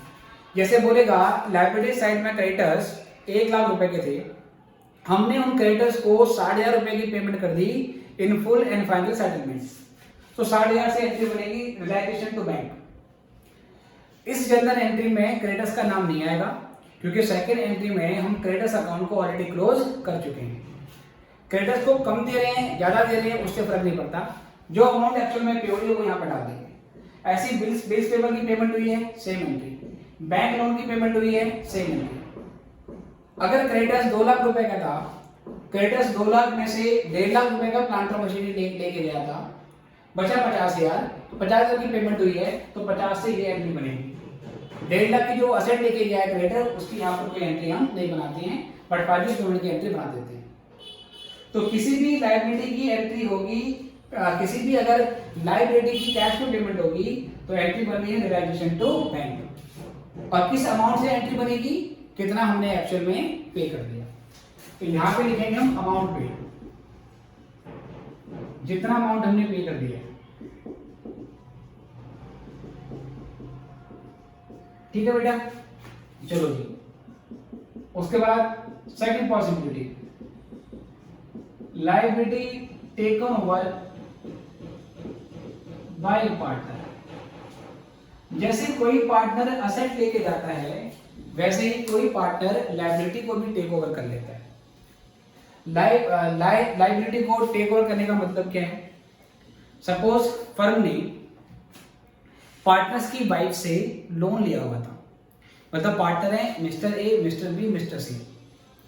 फर्म ने मिसेस बी से लोन लिया हुआ है। मिसेस बी को फर्म के लिए क्या माना जाएगा? आउटसाइडर माना जाएगा। लायबिलिटी साइड में मिसेस बी का लोन दिखा रखा है 2 लाख रुपए का, तो ये 2 लाख रुपए का लोन हमने मिसेस बी को पे करना है। लेकिन जब फर्म डिसॉल्व होती है तो मिसेस बी कहती है कि आप मुझे अलग से लोन की पेमेंट मत करो, जब मेरे हस्बैंड की पेमेंट होगी, जब आप फर्म में से मेरे पार्टनर्स की पेमेंट करोगे, मेरे हस्बैंड की पेमेंट करोगे, तो उनको 2 लाख रुपए एक्स्ट्रा दे देना। मतलब मेरा लोन की पेमेंट उनकी पेमेंट के साथ ही कर देना। इसको क्या बोलते हैं? Liability take over. अगर कोई पार्टनर लायबिलिटी को टेक ओवर करता है, इसका ये मतलब है कि अभी कैश में पेमेंट नहीं हो रही, बस ये अमाउंट कैपिटल में जोड़ देंगे उस पार्टनर की जो पार्टनर लायबिलिटी को टेक ओवर कर रहे हैं। अगर ऐसा होगा तो पार्टनर कैपिटल बढ़ेगी, तो एंट्री लिखेंगे टू पार्टनर्स कैपिटल अकाउंट। बाकी जो लायबिलिटी है वो तो हम खत्म कर ही रहे हैं, तो रियलाइजेशन अकाउंट तो डेबिट होगा ही होगा। ठीक है सर। तो अगर पेमेंट हो जाएगी तो ये एंट्री बननी है, लायबिलिटी को पार्टनर लेके जाएगा तो ये एंट्री बना देनी है। ये वाला केस इसमें नहीं होता। कौन सा? Liability taken over by outsider. कोई आउटसाइडर हमारी लायबिलिटी क्यों एक्सेप्ट करेगा? लायबिलिटी कोई आउटसाइडर एक्सेप्ट नहीं करता है, हाँ असेट एक्सेप्ट कर सकता है, तो ये पॉसिबिलिटी सी वाली इसमें नहीं आती है। अब बेटा कुछ लायबिलिटी ऐसी होती हैं जिसको हम अनरिकॉर्डेड लायबिलिटी बोलते हैं। क्या बोलते हैं? Unrecorded liability. अनरिकॉर्डेड लायबिलिटी वो लायबिलिटी होती है जो बैलेंस शीट में नहीं होती, लेकिन जब फर्म को डिसॉल्व किया जाता है तो ये लायबिलिटी भी अराइज हो जाती है। सर जैसे कि मान लीजिए हमारे कुछ आउटस्टैंडिंग एक्सपेंसेस थे जो हमने बाय मिस्टेक लायबिलिटी साइड में दिखाए नहीं है, या ऐसे समझो कि 31 मार्च 2015 को पार्टनर्स ने अनाउंस कर दिया कि हम बिजनेस को शट डाउन कर रहे हैं, आगे कंटिन्यू नहीं करना चाहते। तो 31 मार्च 2015 को अनाउंस किया कि आगे काम नहीं करेंगे, लेकिन 4 महीने बाद एक्चुअल में फर्म के अकाउंट्स को क्लोज किया गया। इन बिटवीन इन 4 महीनों में बिजली का बिल ड्यू हो गया, पानी का बिल ड्यू हो गया जो देना है। अब ये बैलेंस शीट में तो है नहीं, क्योंकि बैलेंस शीट कब की है? 31 मार्च 2012 की, जो भी डेट उसकी होगी। तो वो 4 महीने का आपका बिल ड्यू हो गया है, उसकी पेमेंट भी आपको करनी पड़ेगी, तो उसको क्या बोलेंगे? Unrecorded liability. तो अनरिकॉर्डेड लायबिलिटी का भी ऐसा ही होगा, या तो उस अनरिकॉर्डेड लायबिलिटी की कैश पेमेंट होगी तो ये एंट्री बना देंगे, या उस अनरिकॉर्डेड लायबिलिटी को कोई पार्टनर टेक ओवर कर लेगा कि ये लायबिलिटी मैं पे कर दूंगा, अब इसका अमाउंट मैं ट्रांसफर कर दूं। दोनों सिचुएशन हो सकती है। तो अनरिकॉर्डेड लायबिलिटी का भी ए या बी जो भी केस होगा वो अप्लाई हो जाएगा। इसमें मैं यहाँ पे क्या लिख रहा हूँ? सेटलमेंट ऑफ लायबिलिटीज, साथ में लिखता हूँ इंक्लूडिंग अनरिकॉर्डेड लायबिलिटी। अगर कोई अनरिकॉर्डेड लायबिलिटी है तो उसको आपने डील ऐसे करना है। ओके सर, ये भी नोट कीजिए, उसके बाद फिर हम करेंगे।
चलो बेटा, अब यहां से अगली एंट्री पे आते हैं, एंट्री नंबर 5।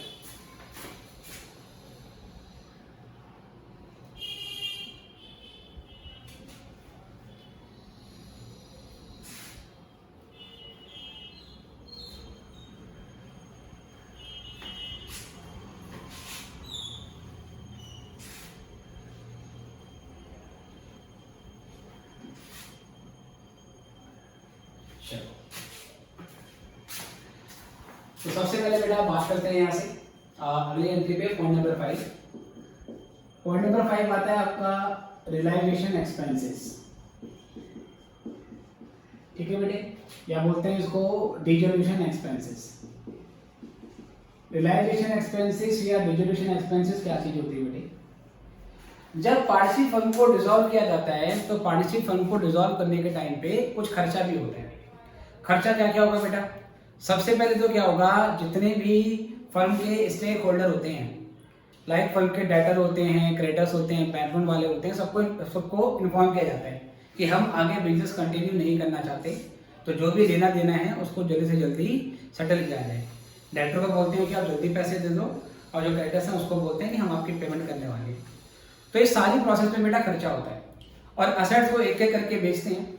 असेट्स को बेचने के लिए भी एफर्ट आपको लगाना पड़ेगा, उसमें बेसिकली मतलब ब्रोकरेज वगैरह भी आपको देनी पड़ती है, और बेस्ट प्राइस पाने के लिए आपको उसके थोड़ी भाग दौड़ भी करनी पड़ती है।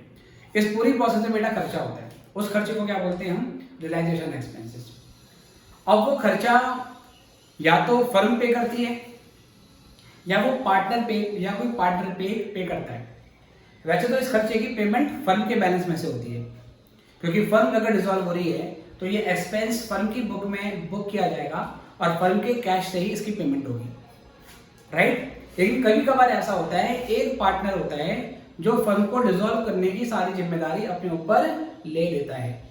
मान लो 3 पार्टनर है ABC, तीनों ने म्यूचुअली पहले क्या करा, पार्टनरशिप फर्म को डिसॉल्व किया। C कहता है अब कि फर्म को डिसॉल्व करने के बाद जो भी काम है वो मैं संभाल लूंगा, लाइक असेट्स बेचनी है, लायबिलिटी की पेमेंट करनी है, ये सारा काम मैं संभाल लूंगा, आप दोनों टेंशन मत लो। लेकिन मैं फ्री में मेहनत क्यों करूं? मैं भागदौड़ करूं असेट्स का बेस्ट प्राइस पाने के लिए और लायबिलिटी की पेमेंट करने के लिए, डिस्काउंट वगैरह की बात करूं, मैं सारी हेडेक फ्री में क्यों लूं?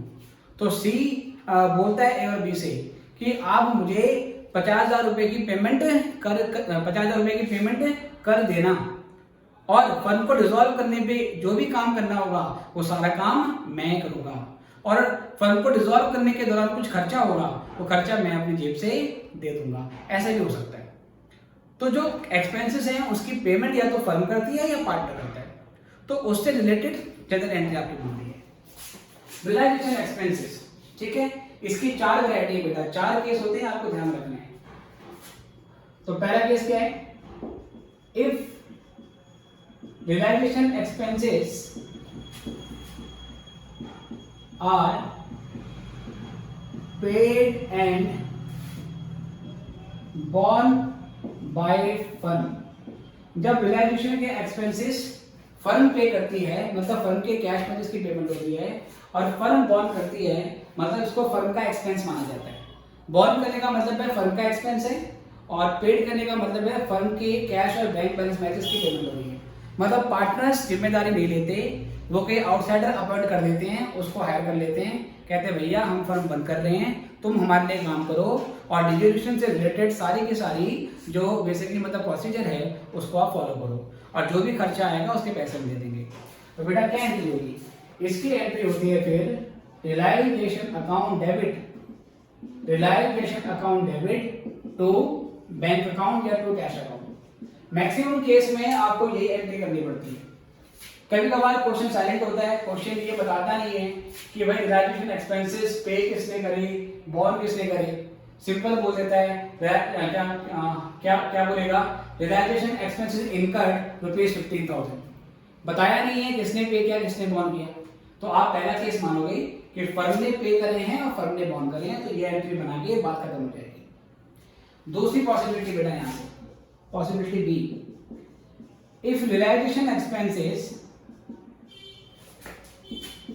are paid by firm, जो realization expenses हैं उसकी पेमेंट फर्म के कैश या बैंक बैलेंस में से हुई है, बट आगे क्या बोलता है? बट बॉर्न बाय फर्म, लेकिन फर्म उसको बॉर्न कर रही है। मतलब एक्सपेंस किसका माना गया सर? सॉरी बेटा, ये तो सेम हो गया, बॉर्न बाय फर्म नहीं, ये तो सेम हो गया, paid born by firm, but born bye partner. कौन सा पार्टनर? पार्टनर A या B या C, कुछ भी हो सकता है। सेकंड सिचुएशन है कि पेमेंट तो किसने करी है? फर्म ने करी है, कैश या बैंक तो फर्म को गया है, लेकिन बॉर्न कौन कर रहा है बेटा? उसको B कर रहा है। इसको B का एक्सपेंस मान रहे हैं, फर्म का एक्सपेंस नहीं मान रहे, क्योंकि ये B का एक्सपेंस है, तो B के एक्सपेंस को B की कैपिटल में से रिकवर किया जाएगा। तो यहां से एंट्री करेंगे हम एंट्री करेंगे बी का कैपिटल अकाउंट टू। पेमेंट किसने करी है सर? पेमेंट फर्म ने करी है, तो फर्म पेमेंट करेगी तो फर्म का बैंक बैलेंस कम होगा, तो एंट्री क्या बन जाएगी? बैंक अकाउंट क्रेडिट कर देंगे। तो ये दूसरी पॉसिबिलिटी है। दोनों को कंपेयर करो।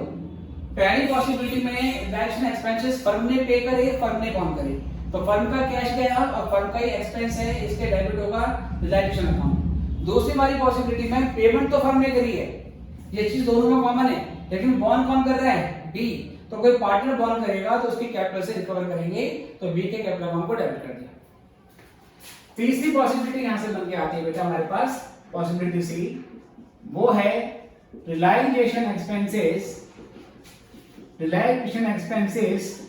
Paid by partner. इसकी पेमेंट किसी पार्टनर ने करी है, पेड बाय पार्टनर सी ने पेमेंट करी बेटा इसकी, बट बॉर्न बाय फर्म। बेटा जरा शब्दों में ध्यान से देखना है। सबसे पहले ये देखना है बॉर्न कौन कर रहा है। अगर फर्म बॉर्न करेगी तो डेबिट करेंगे रियलाइजेशन अकाउंट को, अगर पार्टनर बॉर्न कर रहा है, पार्टनर ने बॉर्न किया है, तो पार्टनर को डेबिट करेंगे। यहाँ पे बॉर्न कौन कर रहा है बेटा? बॉर्न कर रहा है फर्म, तो यहाँ पर फर्म के लिए हम रियलाइजेशन अकाउंट को डेबिट करेंगे, रियलाइजेशन एक्सपेंस को डेबिट करेंगे। ठीक है सर? तो जो बॉर्न करता है उसको डेबिट करते हैं, पार्टनर बॉर्न करेगा तो पार्टनर डेबिट हो जाएगा, फर्म बॉर्न करेगी तो फर्म डेबिट हो जाएगी। क्रेडिट साइड में ये देखेंगे पेमेंट किसने करी। अगर पेमेंट फर्म ने करी है तो बैंक अकाउंट लिख देना है, जैसे कि यहाँ पर पेमेंट फर्म ने करी थी। यहाँ पर पेमेंट कौन कर रहा है बेटा? पेड बाय सी, क्योंकि सी ने पे करा है, फर्म का खर्चा सी ने पे कर दिया, तो फर्म क्या करेगी? अब सी को एक्स्ट्रा कैश दे देगी, जो कि उसकी कैपिटल में जोड़ दिया जाएगा। भाई अगर फर्म का खर्चा पार्टनर्स ने पे कर दिया तो पार्टनर फ्री में क्यों करेगा? तो पार्टनर को वो पैसा फर्म से वापस मिलेगा। इसलिए यहां पर क्या करेंगे? To C's capital account. Okay sir? चौथी एंट्री बेटा ध्यान से देखना, कहता है रियलाइजेशन एक्सपेंसेस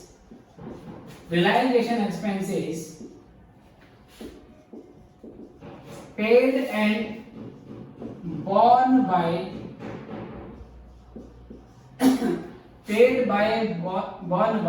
पार्टनर ए। कहते हैं रियलाइजेशन के एक्सपेंसेस हैं, उसको ए ने बॉर्न करा और ए ने पे करा। पहले देखेंगे बॉर्न कौन कर रहा है बेटा? बॉर्न कर रहा है ए, तो एंट्री क्या होनी चाहिए? एंट्री होनी चाहिए ए का कैपिटल अकाउंट डेबिट, क्योंकि पार्टनर बॉर्न करेगा तो पार्टनर को डेबिट कर देना है, फर्म बॉर्न करेगी तो डेबिट होगा रियलाइजेशन। क्रेडिट साइड में देखना है पेमेंट किसने करी। पेमेंट अगर फर्म करेगी तो टू बैंक अकाउंट आ जाएगा, पेमेंट अगर पार्टनर कर रहा है तो क्रेडिट साइड में पार्टनर आ जाएगा बेटा, तो पार्टनर क्या हो जाएगा? To A capital account. अब बेटा ये क्या कोई एंट्री है? ए डेबिट टू ए को डेबिट किया, ए को क्या क्रेडिट? ये तो कोई एंट्री नहीं बन रही। इसका मतलब ये हुआ इस सिचुएशन में हम कोई एंट्री नहीं बनाते हैं, इस सिचुएशन में हम कोई एंट्री नहीं बनाते। ओके? जब पार्टनर ही बॉर्न करे, पार्टनर ही पे करे, उसकी जनरल एंट्री नहीं बनती है, क्योंकि ये कैंसिल हो जाता है। Last possibility sir, last possibility, realisation expenses paid by partner A but borne by partner B.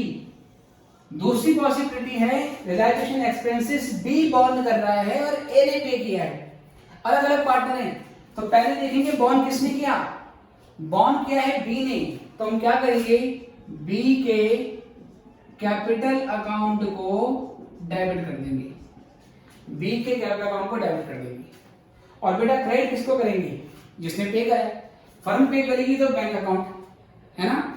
लेकिन बेटा अगर पार्टनर पे कर रहा है तो जो पार्टनर पे कर रहा है उसे क्रेडिट कर देंगे। पे करा है ए ने, तो एंट्री हो जाएगी एज कैपिटल अकाउंट। ठीक है सर? तो ये पांचवी एंट्री होगी। आपने देखा 5 एंट्री कौन कौन सी करी? पहली एंट्री में असेट्स अकाउंट को क्लोज किया, दूसरी एंट्री में लायबिलिटीज को क्लोज किया, तीसरी एंट्री में जो असेट क्लोज हुई थी फर्स्ट एंट्री में उसको हमने बेचा, चौथी एंट्री में जो लायबिलिटी क्लोज हुई थी उसकी पेमेंट हुई, और पांचवी एंट्री में हम रियलाइजेशन के एक्सपेंसेस देख रहे हैं। इसके बाद एक लास्ट एंट्री और है, वो करेंगे, उसके बाद जर्नल एंट्री हमारी कंप्लीट हो जाएगी। नोट कीजिए।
चलो बेटा आगे देखते हैं यहां से।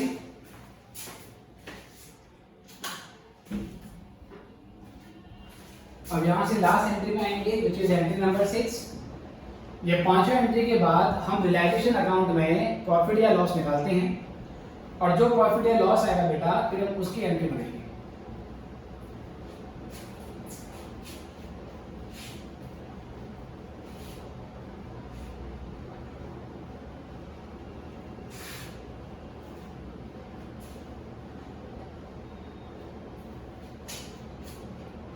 चलिए, तो यहां से entry number 6, find out the balancing figure in realisation account. ठीक है बेटे, अगर बेटा रियलाइजेशन अकाउंट में क्रेडिट साइड ज्यादा है डेबिट साइड से, क्रेडिट साइड जो कि गेन दिखाती है और डेबिट साइड जो कि लॉस दिखाती है, गेन ज्यादा है लॉस कम है, द डिफरेंस इज, जो डिफरेंस होगा वो क्या होगा, the difference is profit on revaluation account, profit on revaluation account, it is transferred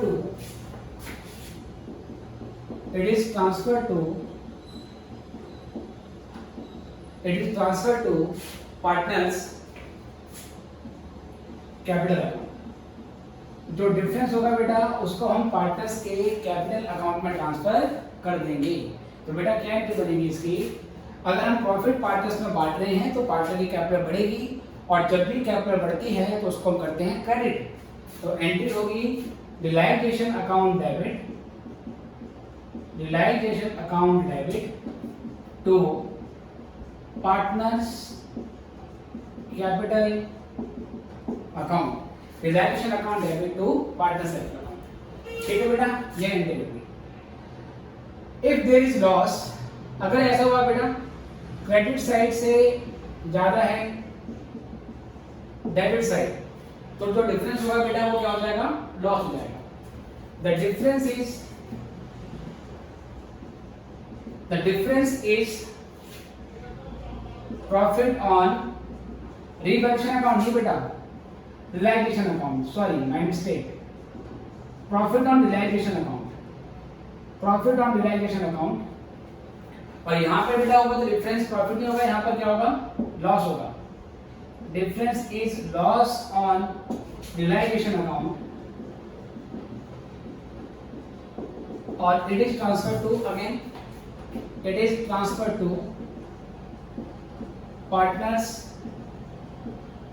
capital account. ठीक है बेटे, इसको हम पार्टनर्स के कैपिटल अकाउंट में ट्रांसफर कर देते हैं। तो क्या एंट्री बनेगी इसकी एंट्री बनेगी, देखो अब लॉस पार्टनर में बांटेंगे, तो पार्टनर की जो कैपिटल है वो क्या हो जाएगी बेटा, पार्टनर की जो कैपिटल है वो हो जाएगी डेबिट, क्योंकि वो घट रही है, लॉस पार्टनर से कैपिटल घटेगी। तो इसकी एंट्री बनेगी partners capital account debit, partners capital account debit to reliability account. Ratio में बांटेंगे, एक ही रेशो दिया होगा आपको, उसी रेशो में आपको बांट देंगे। ठीक है सर, तो ये रिलायबिलिटी से रिलेटेड पूरी एंट्री हमारी बन गई है, इसको नोट कर लेना है। इसके बाद मैं बताता हूँ आपको कि अगर जनरल एंट्री ना करके हमें एग्जामिनेशन में कहता है कि रिलायबिलिटी अकाउंट बनाने सीधे बिना जनरल एंट्री के, तो जो रिलायबिलिटी अकाउंट है उसका फॉर्मेट क्या है, अब हम फॉर्मेट पे आएंगे। इसके बाद पहले इतना नोट कर लीजिए,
चलिए बच्चों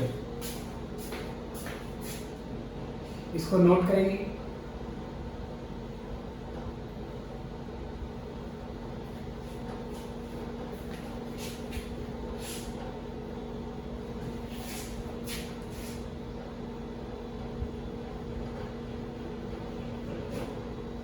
चलिए अब बेटा अगर हमें बनाना हो रिलायबिलिटी अकाउंट, इसका फॉर्मेट देख लेते हैं, इसमें क्या क्या आता है।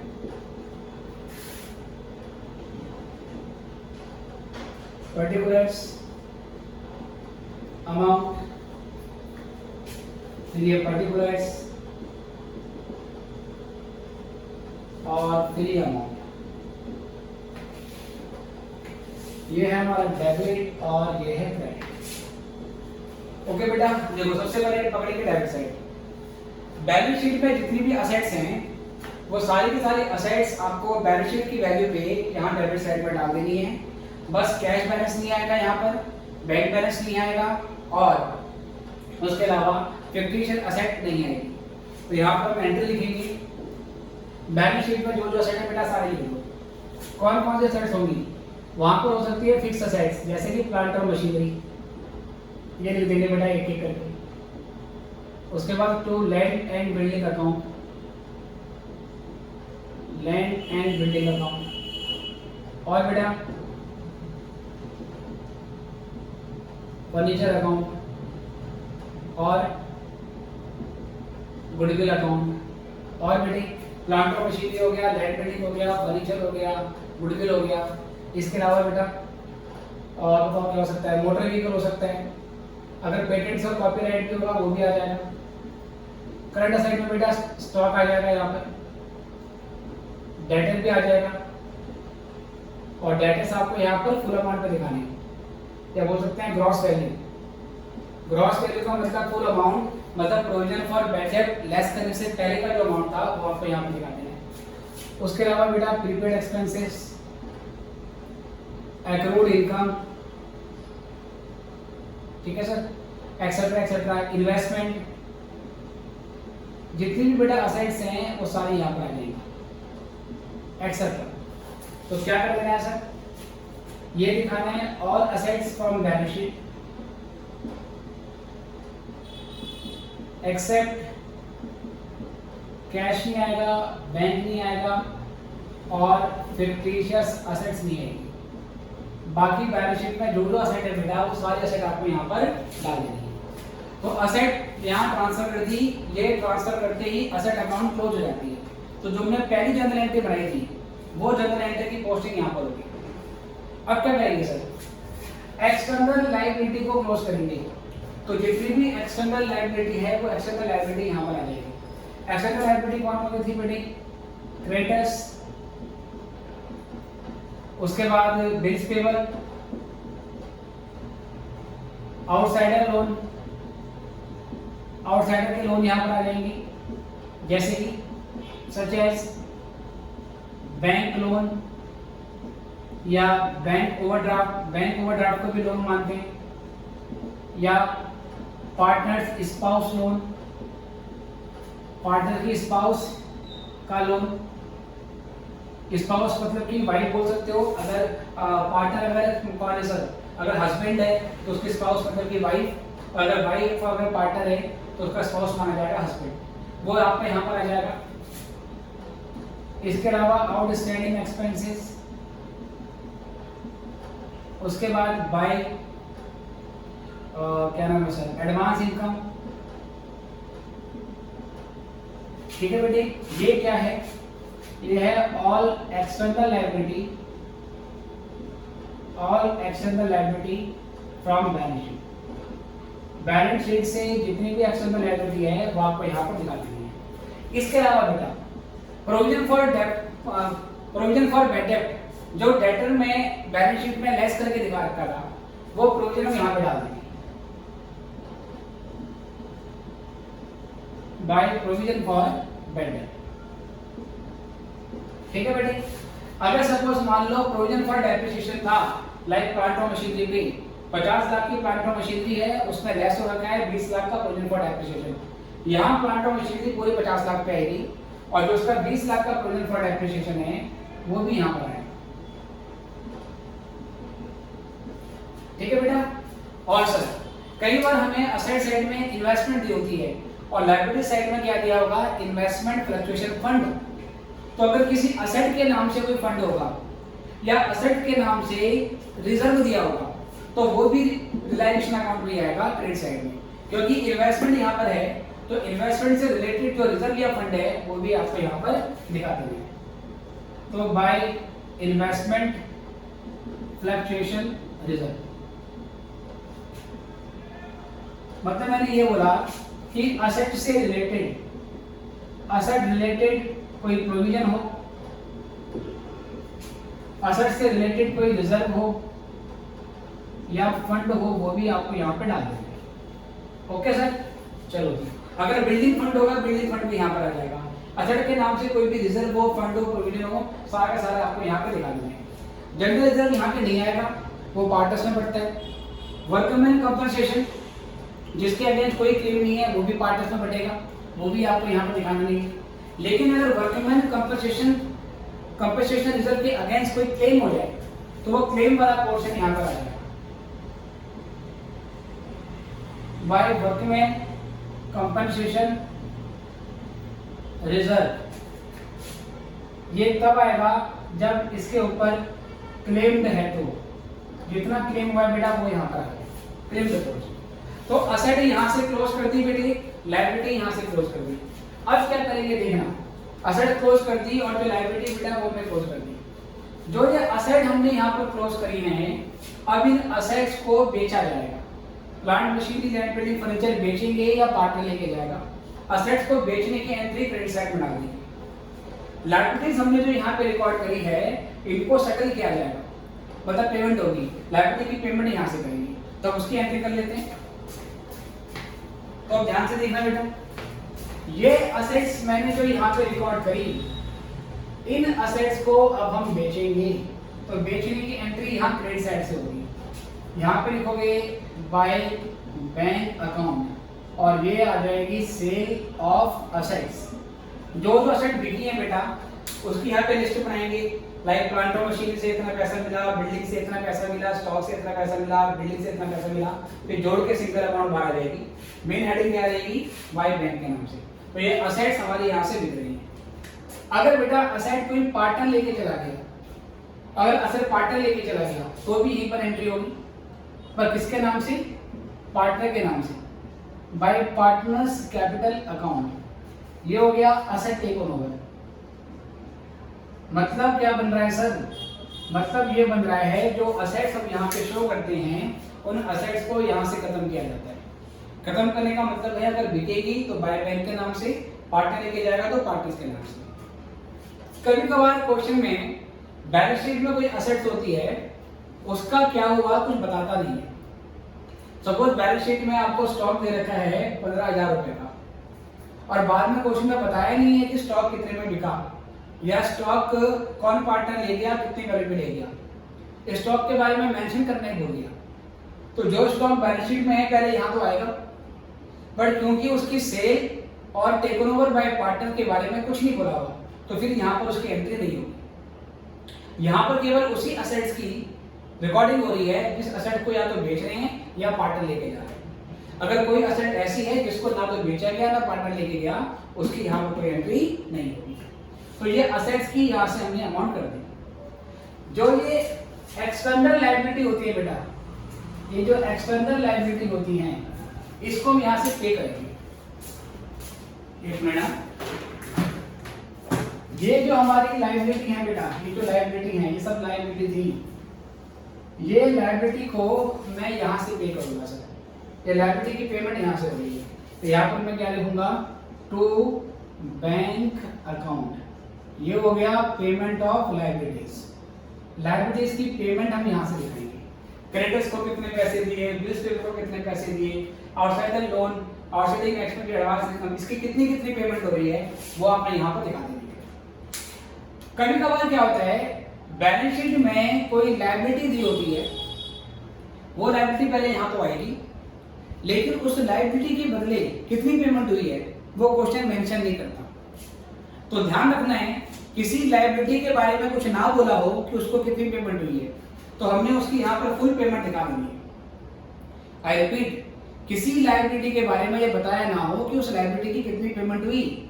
जैसे लायबिलिटी साइड में आउटसाइडिंग एक्सपेंस दे रखे हैं 5,000 रुपए की, तो पहले वो आउटसाइडिंग एक्सपेंसेस यहाँ पर ट्रांसफर हुई, 5,000 के बाद यहाँ पर आ गई।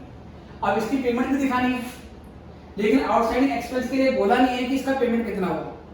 तो हम क्या मानेंगे, 5,000 की पेमेंट पूरी हो गई, तो यहाँ पर टू बैंक अकाउंट में लिस्ट बनाएंगे और आउटसाइडिंग एक्सपेंस के आगे 5,000 देंगे। कभी कभार ऐसा होगा, बैलेंस शीट में दिया होगा क्रेडिटर्स 1 लाख रुपए का, तो 1 लाख का क्रेडिटर्स पहले यहाँ पे आ जाएगा। फिर नीचे क्वेश्चन में बोलेगा कि क्रेडिटर्स को हमने 70,000 की पेमेंट कर दी in full and final settlement. थे तो 1 लाख पर पे कितना किया, 70,000, तो यहाँ 70 की पेमेंट दिखाओगे। तो जिस लायबिलिटी के बारे में बोला है कितना पे होगा उतना पेमेंट यहाँ दिखा दे रहे हैं। जिस लायबिलिटी के बारे में कुछ नहीं बोला हुआ उसका क्या हुआ, उसकी पूरी पेमेंट होती है। लेकिन असेट्स के बारे में अगर नहीं पता रखा कि उसका क्या हुआ, तो असेट की सेल यहाँ पर नहीं दिखाते। ये दो बातें ध्यान रख लेना। असेट्स के बारे में कुछ ना बोला हो तो असेट यहाँ पर नहीं आएगी, लेकिन लायबिलिटी की पेमेंट के बारे में कुछ ना बोला हो तो भी लायबिलिटी यहाँ पर फुल लायबिलिटी दिखानी। ओके, अगर लायबिलिटी कोई पार्टनर लेके चला जाता है तो to partners capital account, to partners capital account, ये हो गया लायबिलिटी टेकन ओवर। ये लायबिलिटी टेकन ओवर की एंट्री हो गई। ओके सर, अच्छा सर, उसके बाद क्या करेंगे सर, डिसोल्यूशन के एक्सपेंसेस होंगे। टू बैंक अकाउंट, ये हो गया डिसोल्यूशन एक्सपेंसेस। अगर डिसोल्यूशन एक्सपेंसेस फर्म ने पे करी, फर्म ने बॉन्ड करा, तो टू बैंक अकाउंट के नाम से आएगा। अगर डिसोल्यूशन एक्सपेंसेस फर्म बॉन्ड कर रही है और पार्टनर ने पेमेंट करा है, तो पार्टनर के नाम से एंट्री हो जाएगी। मतलब वो जो मैंने केस नंबर 5 बताया था, उसमें जो भी एंट्री बन रही है उसके हिसाब से यहाँ पर पोस्टिंग कर रही है। उसके बाद बेटा दोनों साइड का डिफरेंस निकालेंगे। अगर क्रेडिट साइड का टोटल ज्यादा है, डेबिट साइड का टोटल कम है, मतलब ये आ रहा है 20 लाख और ये आ रहा है 18 लाख, तो 2 लाख का डिफरेंस है। अब जो ये 2 लाख का डिफरेंस आएगा बेटा, इसको बोलेंगे to profit on revaluation account, profit on revaluation account transfer to partners capital account. इसको हम पार्टनर्स के कैपिटल अकाउंट में ट्रांसफर कर देंगे। तो ये है हमारी बैलेंसिंग फिगर। और बेटा हो सकता है कि डेबिट साइड का टोटल ज्यादा आए, क्रेडिट साइड का कम आए, तो बेटा उस सिचुएशन में हम यहाँ लिखेंगे बाय लॉस ऑन, सॉरी बेटा रीवैल्यूएशन नहीं, रियलाइजेशन लिखना है, मैं बार-बार गाली दे रहा हूँ, revaluation, profit on realisation account, okay, transfer to partner capital account. यहाँ पर आएगा तो by loss on realisation account, loss on realisation account transfer to partners capital account. ठीक है बेटे, ये आ जाएगा। और ये सब करने के बाद फाइनली यहां से हमारे अकाउंट क्लोज हो जाएगा। ओके बेटे, तो ये हमारी पहली क्लास है। इस पहली क्लास में मैंने बेसिकली रिजोल्यूशन ऑफ पार्टनरशिप में, मतलब रिजोल्यूशन ऑफ पार्टनरशिप फर्म में क्या क्या चीजें होती हैं और उसमें रियलाइजेशन अकाउंट से रिलेटेड जनरल एंट्री, उसका फॉर्मेट आपको मैंने समझा दिया है।